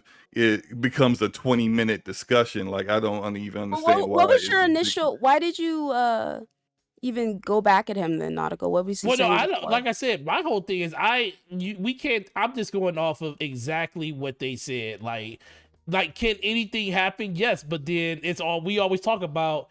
What did they actually say? I mean, when we're injecting our thoughts on what could happen versus what they actually said is the thing that I was talking about, because it was like more like he finally came out and said, he said, this is what I think is going to happen, not versus what is going to happen. Like we can have our own thought process on anything, because who knows what's going to happen 12 years from now when Destiny's completely long and gone probably, and two other extra IPs that they're working on, like Matter and whatever the other one for NetEase that they got bought out of, whatever that game's going to be. Who knows what's going to happen after that point, because they even said they had the autonomy of doing whatever they want to do. Maybe they do want to do a actual, a exclusive game for PlayStation. No one says that can't happen. It's just that when like you hear people saying that this is what they said, I was like, no, they said this. This is how it's being interpreted. This is how everybody should be taking it, until we get statements saying that that's not the case anymore. I guarantee you it won't be a situation where Bungie will just come out with a game and say that it's exclusive to the PlayStation. They'll come out and announce it and say why this is the direction they're going in and everything. It won't be a surprise. It won't be like next week we boot up, Twitter. Look, in 2028, if that happens, it wouldn't even be exclusive to the PlayStation. It would be on mobile and it'll be on PC too. Yeah, it will, So, like, yeah. even then, it wouldn't even mean there's going to be Well, a we're time going where off nothing is literally just exclusive Well, to. We're already at that point with Xbox, but there will be a time when nothing is just exclusive to PlayStation. I agree with that. Quickly 100%. approaching Yeah, that. I agree with that. And there are people who don't want to see that happen, and they're mostly because they just for some reason they just want to gatekeep about the games that go to the PlayStation. Whatever, it is what it is, right? Slow. But Taz said that your theory on Bungie bringing out an exclusive game for PlayStation is based on the co-op for Halo Infinite coming out in 2030. Oh man, it ain't gonna be that long. It ain't gonna be that long. I mean, like, look, I've already given up on co-op. So what do you Infinite. think? What's gonna come first, the co-op or the exclusive game for Bungie? Man, we're gonna get day and date games into PS Now, Spartacus, and on PC before we see Halo Infinite co-op. That's why I'm. Man. It's gonna be a while. Battlefield might be fixed by the time that happens. Oh man, that'd be. You know what? I mean, let me stop with the hyperbole. Battlefield might actually be fixed before they do co-op, because clearly the timetable they gave us is not going to be the timetable we're going to get. When they said they were going to give us more information in January, and they had to delay that. So yeah, we're not getting co-op. They delayed summer, they delayed the scoreboard in in Battlefield to March, bro. The scoreboard. Ooh, it's bad out here. I was like, dog, I was reading the blog, and I was like, they said we made the decision to delay certain features, and when I read the feature list, it was the scoreboard. I was like, yo, the scoreboard. Y'all can't even give us the scoreboard. Oh my Yo, god, bro. I don't understand. Look. First of all, can I just shout out once again how for years I've been saying Frostbite is absolutely dog Okay, garbage. I'm not gonna say the word that I usually say, but it's garbage. And then what do you always say to me? But it's not garbage to Dice. Dice knows how to use that engine. I was Well, wrong. they can't even implement a freaking scoreboard in the game I was wrong. on the engine that they created. I was wrong. So, look, man, look. They might need to go talk to Respawn and have like, hey, Respawn. Well, I forgot the name of their engine. Is it Source Engine? Let me go look it up. Respawn's the engine for Apex Legends. It's the same engine for Titanfall. Yeah. I think it was called. I think it was called the Source Engine. So yes, it is called Source Engine. Like that, maybe they need to.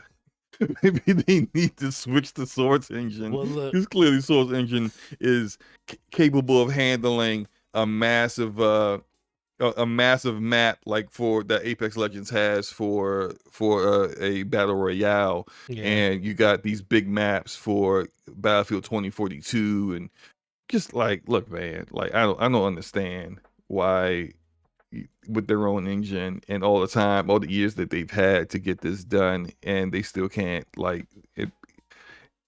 Yeah, so who on them for allowing it to be like this, and on EA for even coming out with the game knowing it was incomplete. Yeah, so like I said, I was just looking at the chat and stuff, but a lot of people are just saying it's like this deal basically just benefits Bungie when it comes to like trying to get Destiny out there in more different medias and stuff.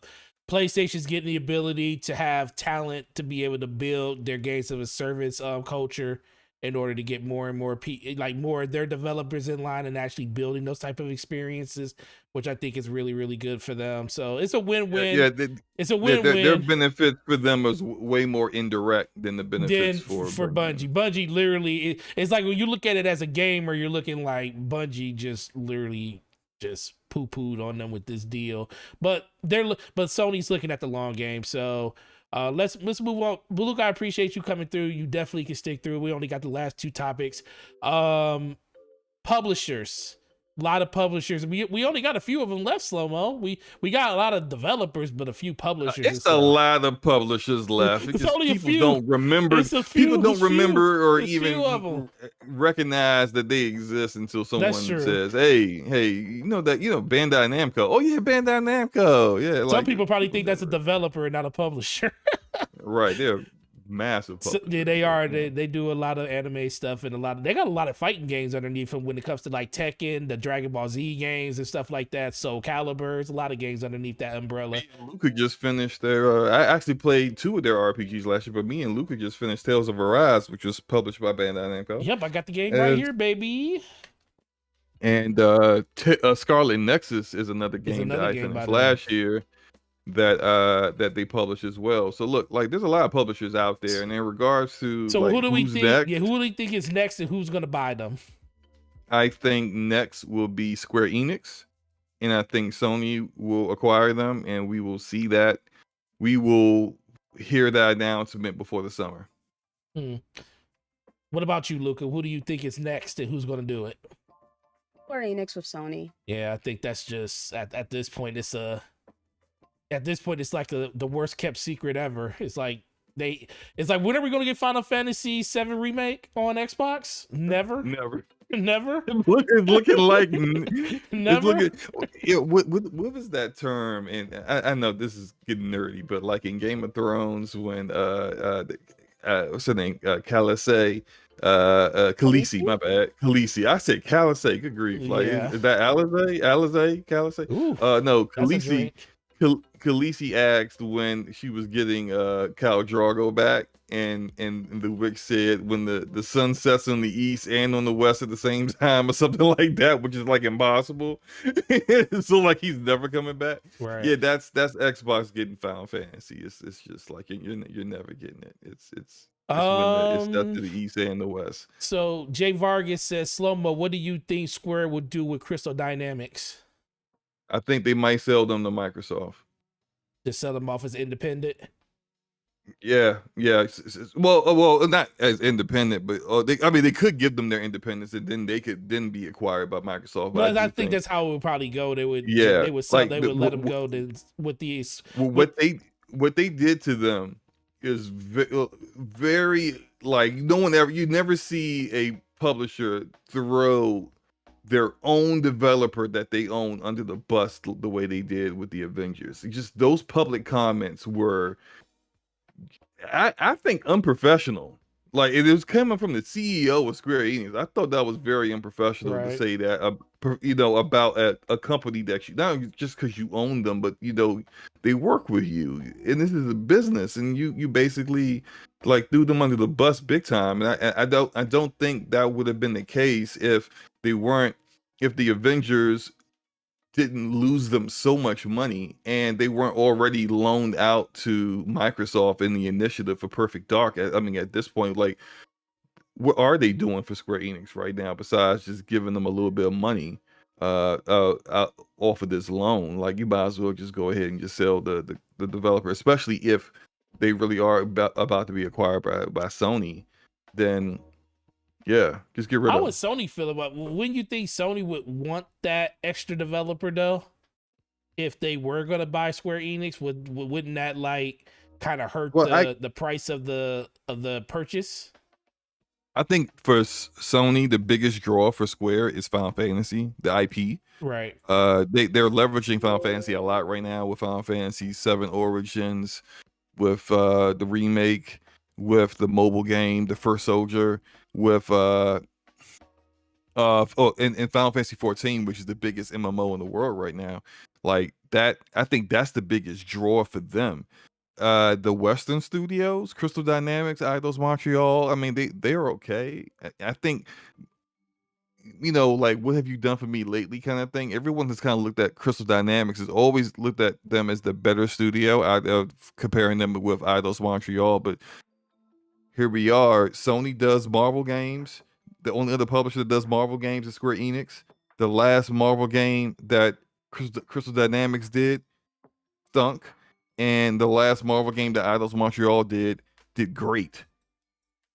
Like, I can see Sony like, yeah, we'll keep Eidos because they can give us a Guardians 2. We can make it a whole like video game universe for Marvel.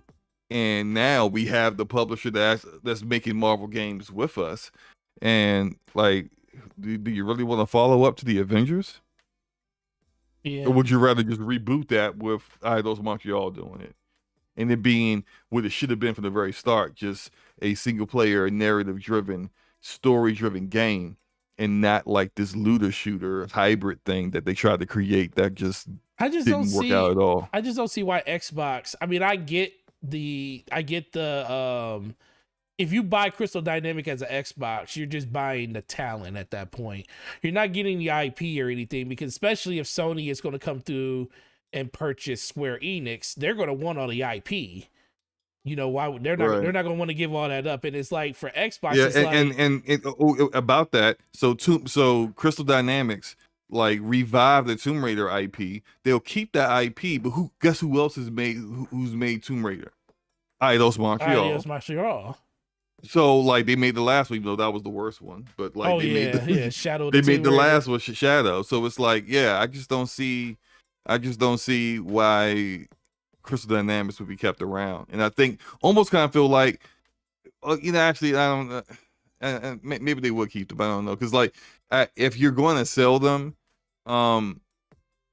trashing a developer before you sell them does not help you with the value.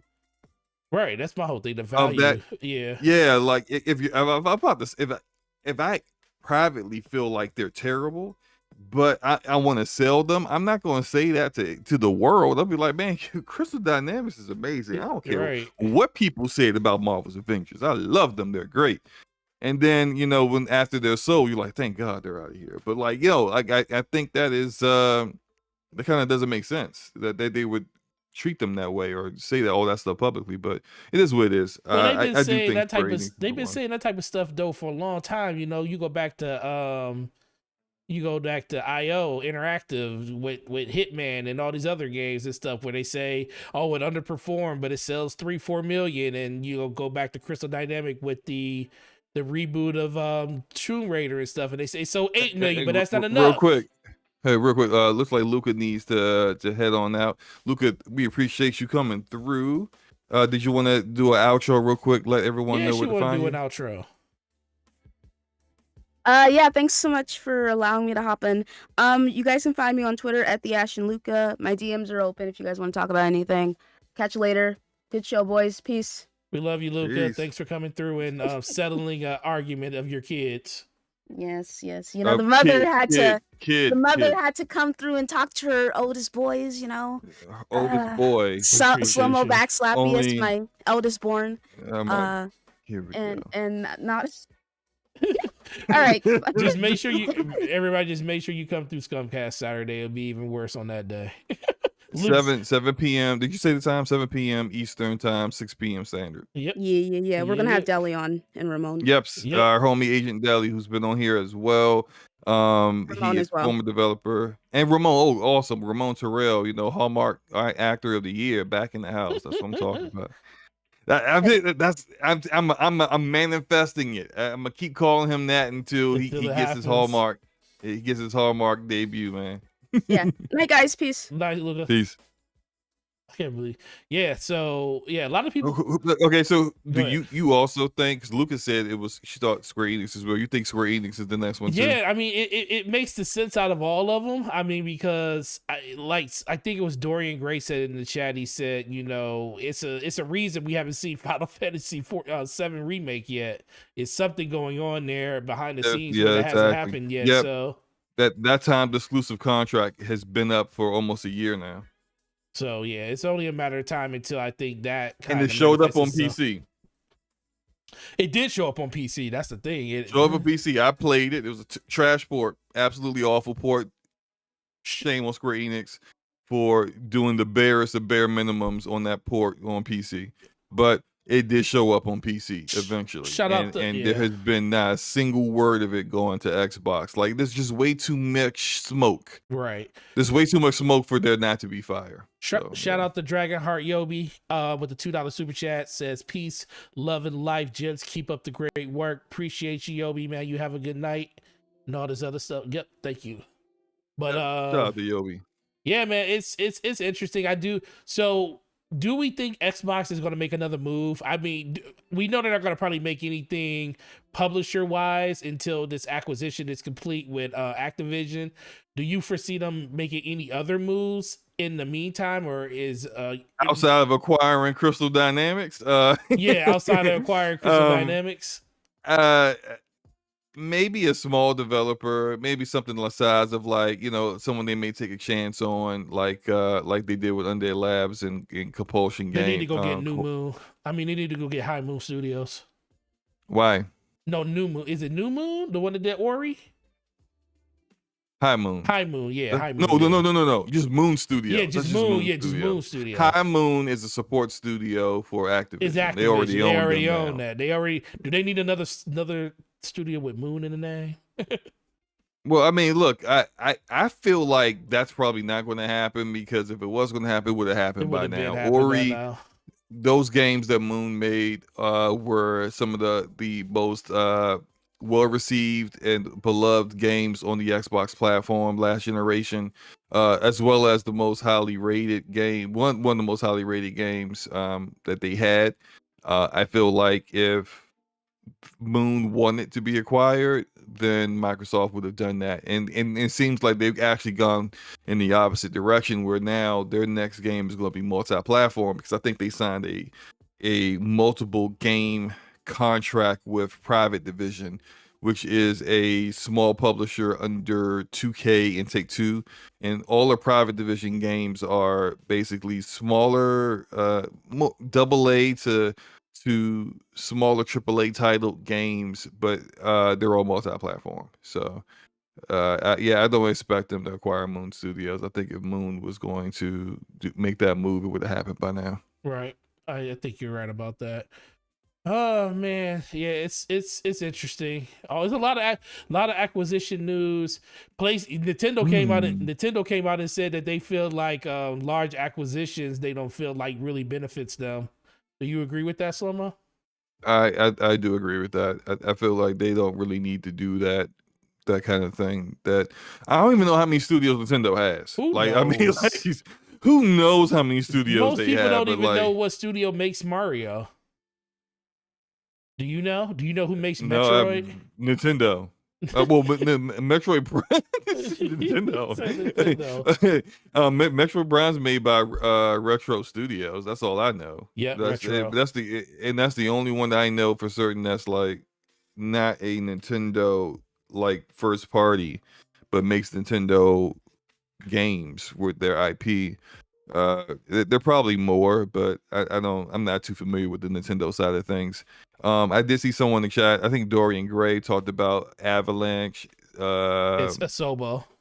And Asobo is could definitely be a possibility. They have like a 10-year contract with them Might on as well, Microsoft Flight might as Simulator. well own them at this point.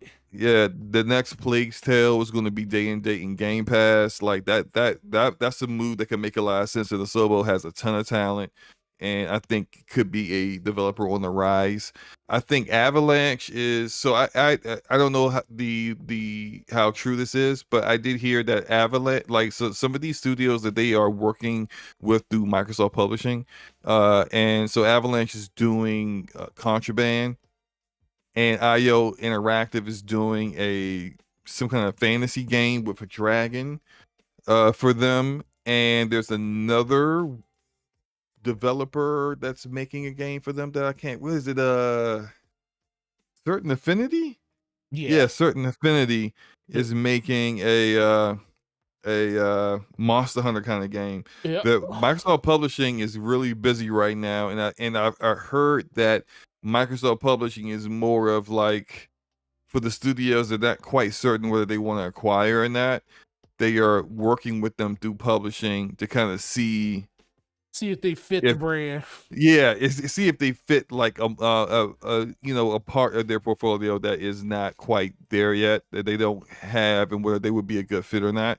And so I mean that seems to make a lot of sense to me, that you if you're not quite sure yet, test it out for a little while before you buy it. So Big yeah. Matt Mo, shout out to you. He said, "Why don't they pick up Focus Home Entertainment?" And I always thought that would be a good one Oh yeah, because they would fit. They published some good games, man. and they publish a lot of games, and that would like fit right into the like the hopper to feel like not as Game Fast fodder, but they put a lot of games out where you can consistently probably have 1 or 2 games a year from them inside of Game Pass every year. They put a lot of games out. That's actually a really good bring up right there, Big Matt Mo. Yeah, that wouldn't surprise me. I mean, I don't know. Like it would be a good get, and it would be great for Game Pass because then you would get a lot of like quality games that are double A titles going into Game Pass that people could try and be like, oh man, that's actually a really good game. I might just go ahead and buy that kind of deal. I just don't know if that's gonna. I think it would be a good idea. I just don't think it'll happen. One Bad Mother says you heard right, Slow Mo. They got something in those contracts. If they meet milestones, very possible purchase. Right. See, there you go. See, thank you. And because that's one bad insider right there. He ain't just one bad mother. He one bad insider. So he knows. He knows. We got a shout out. We got a shout out. Shout out to OBM. We got a shout out from Game Over Brian with a $5 super chat. Go ahead and read that, Slow Mo. Game Over Brian with the $5 super chat says, shout out Slow Mo for coming in Twitter Spaces the other day saying God of War runs better on PC than the PS5. He was capping, just kidding. I was not capping. The cap was when somebody was in there saying, and Forte, like this is what someone said. Someone who doesn't own a PC. Oh Lord. That God of War on PC runs just as good as it does on PS5. Not better. They both run the same. Oh, really? Yeah. Well, that person, that person. Okay. I was there 120 frames per second mode on PS5 that I missed? Did they do that update for that? I don't think they did. I don't I think don't they think they I did. don't think they Is did is the, either. is there DLSS? Is there DLSS on PS5? I don't think that's possible on AMD hardware. It is No, not. no, not even super resolution, not even FSR for God of War on PS5. But there's DLSS on PC. You know what? Let me tell you, and this is why I came in to say, because I'm just like, I just like sometimes I just listen to things and I just can't listen to inaccurate things. I just can't. But like, if you look at the graphical settings, it's not saying like the typical settings on PC: low, medium, high, ultra, very high, ultra, that kind of stuff. It said original, high, and ultra. I repeat, original, high, and ultra. What's original? Mm, The game wasn't originally on PC, so where's the original coming from? right. Oh, that's the console settings. That's original. That's original. So no, it don't run just as good on the PC. It don't. So It doesn't. so It will when not. so when do you think Ember Labs is going to get purchased? I think Ember's going to have one more successful game before someone may want to purchase them, if they even want to be purchased. Another version of Kena Part 2 or a completely different IP? Something I can't remember. So the brothers, the two brothers, shout out to them. Men of color out here running their own studio Yes, sir. successfully. I feel like I saw an interview where one of them said that their next game is going to be a new IP. It won't be Kana, which they may not saying that they're never going to do another Kana game, but just that it's going to be something different. But I don't want to be quoted as saying that. I'm not 100% certain, but they're a small studio. When they dropped that game, they were less than 30 developers. So a team that small, their next game is going to be a while. So like I wouldn't expect Ember Lab to get acquired anytime soon. Annapurna is great. Like I like everything Annapurna does. What games did they I don't make? know if they get What games did they make? Oh, let me go through it. Let me go. I'm gonna hit you with the list, man, because Annapurna is freaking awesome. Give me a Shout out to second. Snow Dragon says hope Dying Light 2 gets VRR mode on Xbox higher than 60 frames per second. I agree, man. That game's kind of glitchy too, man. Did you see those? Hold on. Listen. Yeah, go ahead. Annapurna. This is Annapurna. Sayonara Wild Hearts. Okay. Telling Lies. Ashen. Ashen was Gone a good game. Home. Gone Home was a good game too. Outer Wilds. Oh, Outer Wilds too. I'm slowly building up to like the ones I love. Okay. The Pathless. I like the Pathless. I played it on Last Switch. Stop was really good last year. I really enjoyed that. The Artful Escape got nominated for a bunch of awards. Solar Ash, people like that. They're coming out with Stray this year. The game about the cat and all that stuff, right? So, and then I'm saving this for last. What Remains of Edith Finch? Man, that game was that was a good game. I'm telling you, they're money. They are money on, and I know a lot of people like Kentucky Route Zero. I've never played that, but Sounds like a race actually, car. I mean, sounds like a race game. Kentucky Route Zero. look, I'm just saying, like, Annapurna's money. That like you see a game and it's being published by them, you might want to just Sound like see what that game's about. Yeah, it sounds like something your cat will meow and a purr. Yeah. So no, those are all great ones. I do think Sony has a lot of decisions to make. I know they're not done. Microsoft said they're not done. Do we think, okay, before we leave this subject, go to Horizon, do you think any of these other console manufacturers or just like Tencent or something, do you think someone's going to get beat to the punch and purchase one of those studios? Do you think there's a chance that Amazon finally says screw this and we're going to jump in, or Tencent going to jump in and get something before somebody else does? Amazon is a higher likelihood than say a Google. Google already showed that they Google, not they're about that out. life. They out already. Yeah. I don't know about Amazon quite yet because Amazon even hasn't really like they're very like slowly kind of building their way into the video game market. I don't think they're going to jump out there quite like that yet. Tencent's always a possibility, but Tencent usually what they do, Tencent is about like building a relationship with a developer Hmm. by helping them financial I issues, think that's why Bungie and was on then their list. yeah, because like they and then over time, after giving them loans to kind of help them along, they start getting shares of the company, and then next thing you know, they just full on acquire them. So, Right. and then every now and then they'll pull a move like they did where with layout technologies that I mentioned earlier, where they just come out of nowhere and just spend $1 billion on a company that wasn't worth that much. Um, but I think, yeah, the Tencent's definitely going to have another acquisition at some point. Who knows when? Yeah, and Microsoft will too eventually. It's just, I think the next one we do see will be probably from Sony. It'll be Square Enix, I think. Cool. Well, let's move over to our final topic, which we have on the screen right now, which is what is your excitement for Horizon Forbidden West? Like, I'm excited just because I really liked the first one. I just wanted the story to be infinitely Did you better than it finish it? was. No, I'm actually playing it now because I want to get it beat before.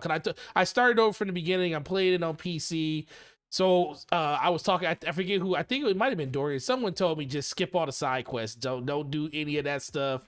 Just like when you get the Meridian, just blitz through Meridian, get back to the open world, and just enjoy the game from there. I just got to Meridian, so I'm like literally going through my phase where I'm like, oh my god, PTSD. Looking at the screen. Hmm. But I'm literally just doing the bare minimum, getting up out of there so I can beat it and get to the frozen wild and beat that stuff. So I got about 2 weeks until that actually comes out. You So can you can actually play the Frozen Wilds before yeah, before you beat the game, you beat the game, the probably full be the game, best which way to do it.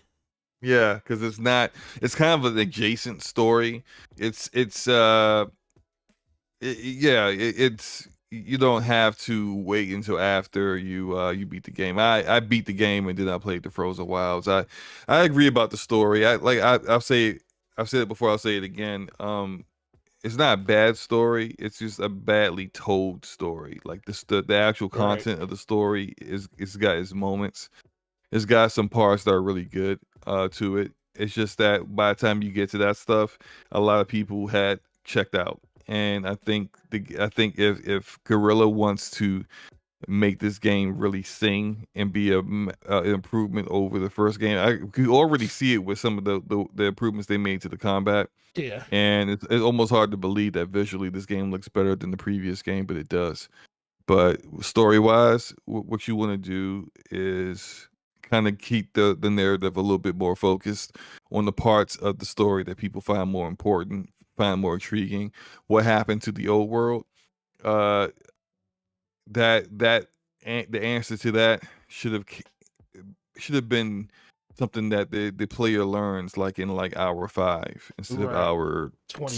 15, 16, 20. Right. Um, I kind of hope that with the story that's going on with this game, that it kind of sticks to that a little bit better.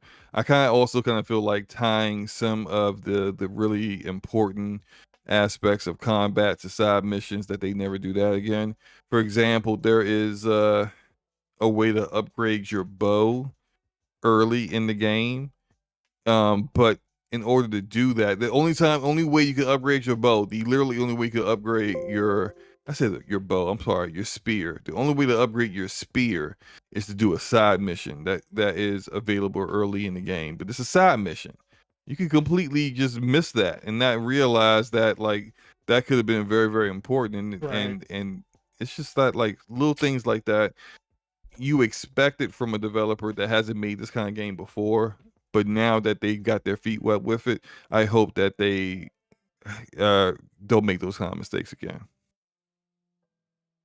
Yeah, I see a lot of people in the chat saying, let's see, Pixel Big G said I beat the brakes off that game. There are some side quests that provided a great armor. Those are worth doing. Yeah, I already know which armor you Very talk. true. I know what Yeah. armor piece you're talking about, the one that turns you into a god. I know which one you're Yeah. talking about. That armor is sick. The way it has like this glowy Yeah, it's like thing a that just kind of like yeah, shifts all over her body. That looks awesome. yeah. It also is, yeah. It's the and that's where it And it's kind of not like easy to you kind get. of You gotta needs do a to. bunch of stuff to get that armor too. You can't even. I'm fine with that armor it being OP because it's like the stuff that you need to get it.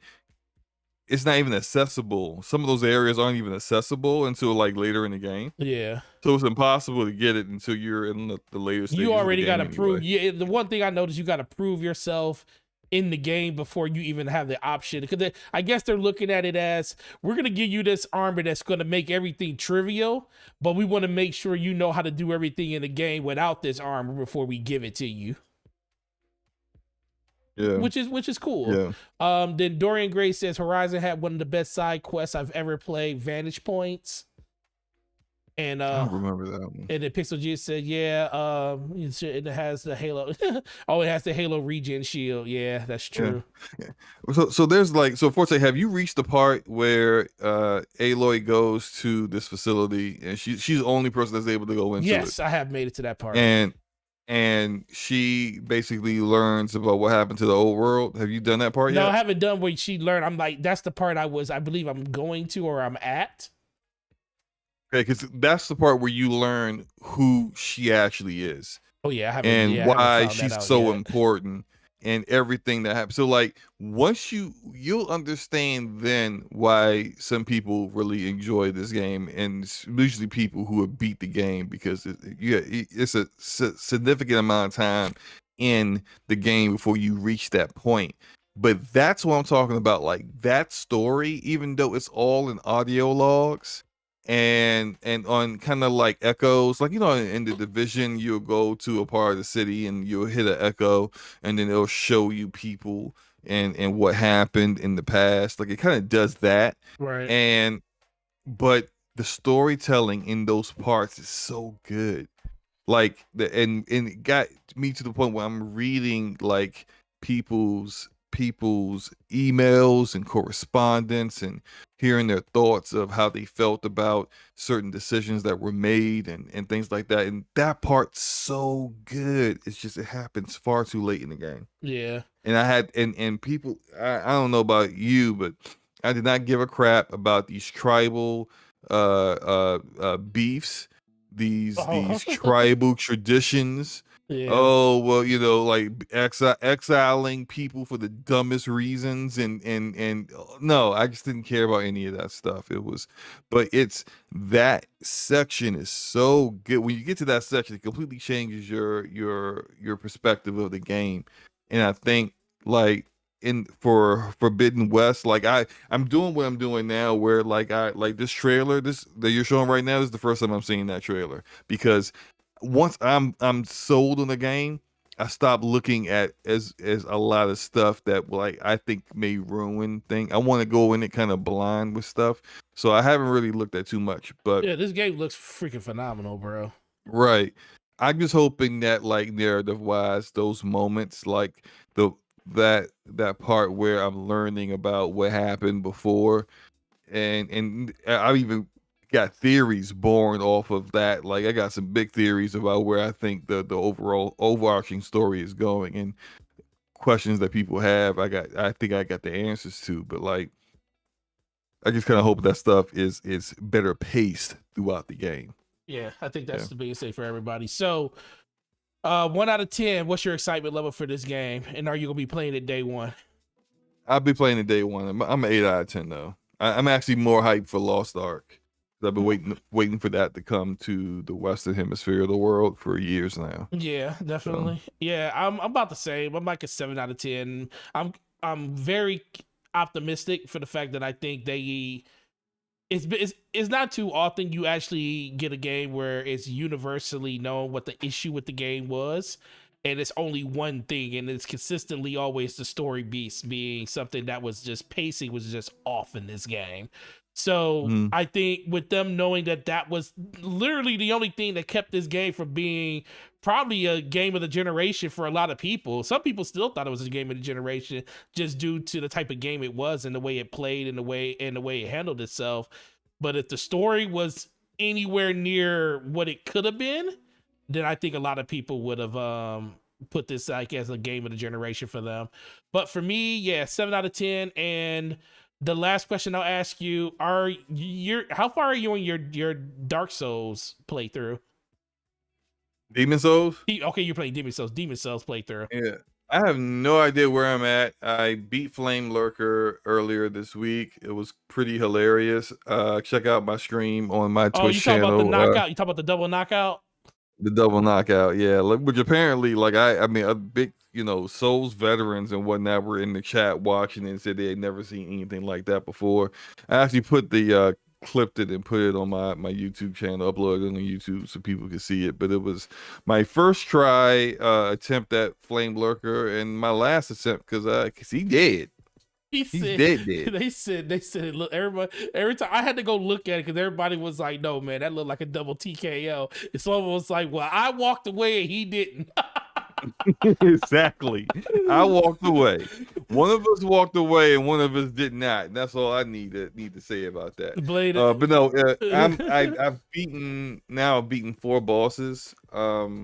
I think I probably would do a Demon Souls stream a week because I like the game, but I'm not in love with it. I love how you like the Souls game and is. you was like, this game, I want to play these bad mechanical games. And Look, man, it still got some jank, man. It got some jank to it. So I guess you're not. So I guess you're not too interested. And I'm not interested in all of them. Like I'm not interested in like Demon Souls. What about? Sorry, not Demon Souls. About Dark Souls. What about Elden Ring? I'm not interested. I am. That's probably the one game I'm more interested in than outside of all. I'm not interested in Bloodborne. I'm not interested in Sekiro. I don't really care for the Dark Souls games. Don't look like anything I really care for. Demon Souls is fun. Elden Ring, just kind of like I feel I want to play that with friends. That's what I want to do in it. I want to. I feel like I would have a lot of fun playing it with other people, and taking on some of the challenges out in the open world with other people. I want to try that out. I think it'll be fun. So, but I'm not there's 3 other games I'm more interested in this month than Elden Ring, and that's Sifu. That's Horizon Forbidden West and Lost Ark. Those 3 I care a little bit more about. So, but no, I mean I'll check Elden Ring out eventually.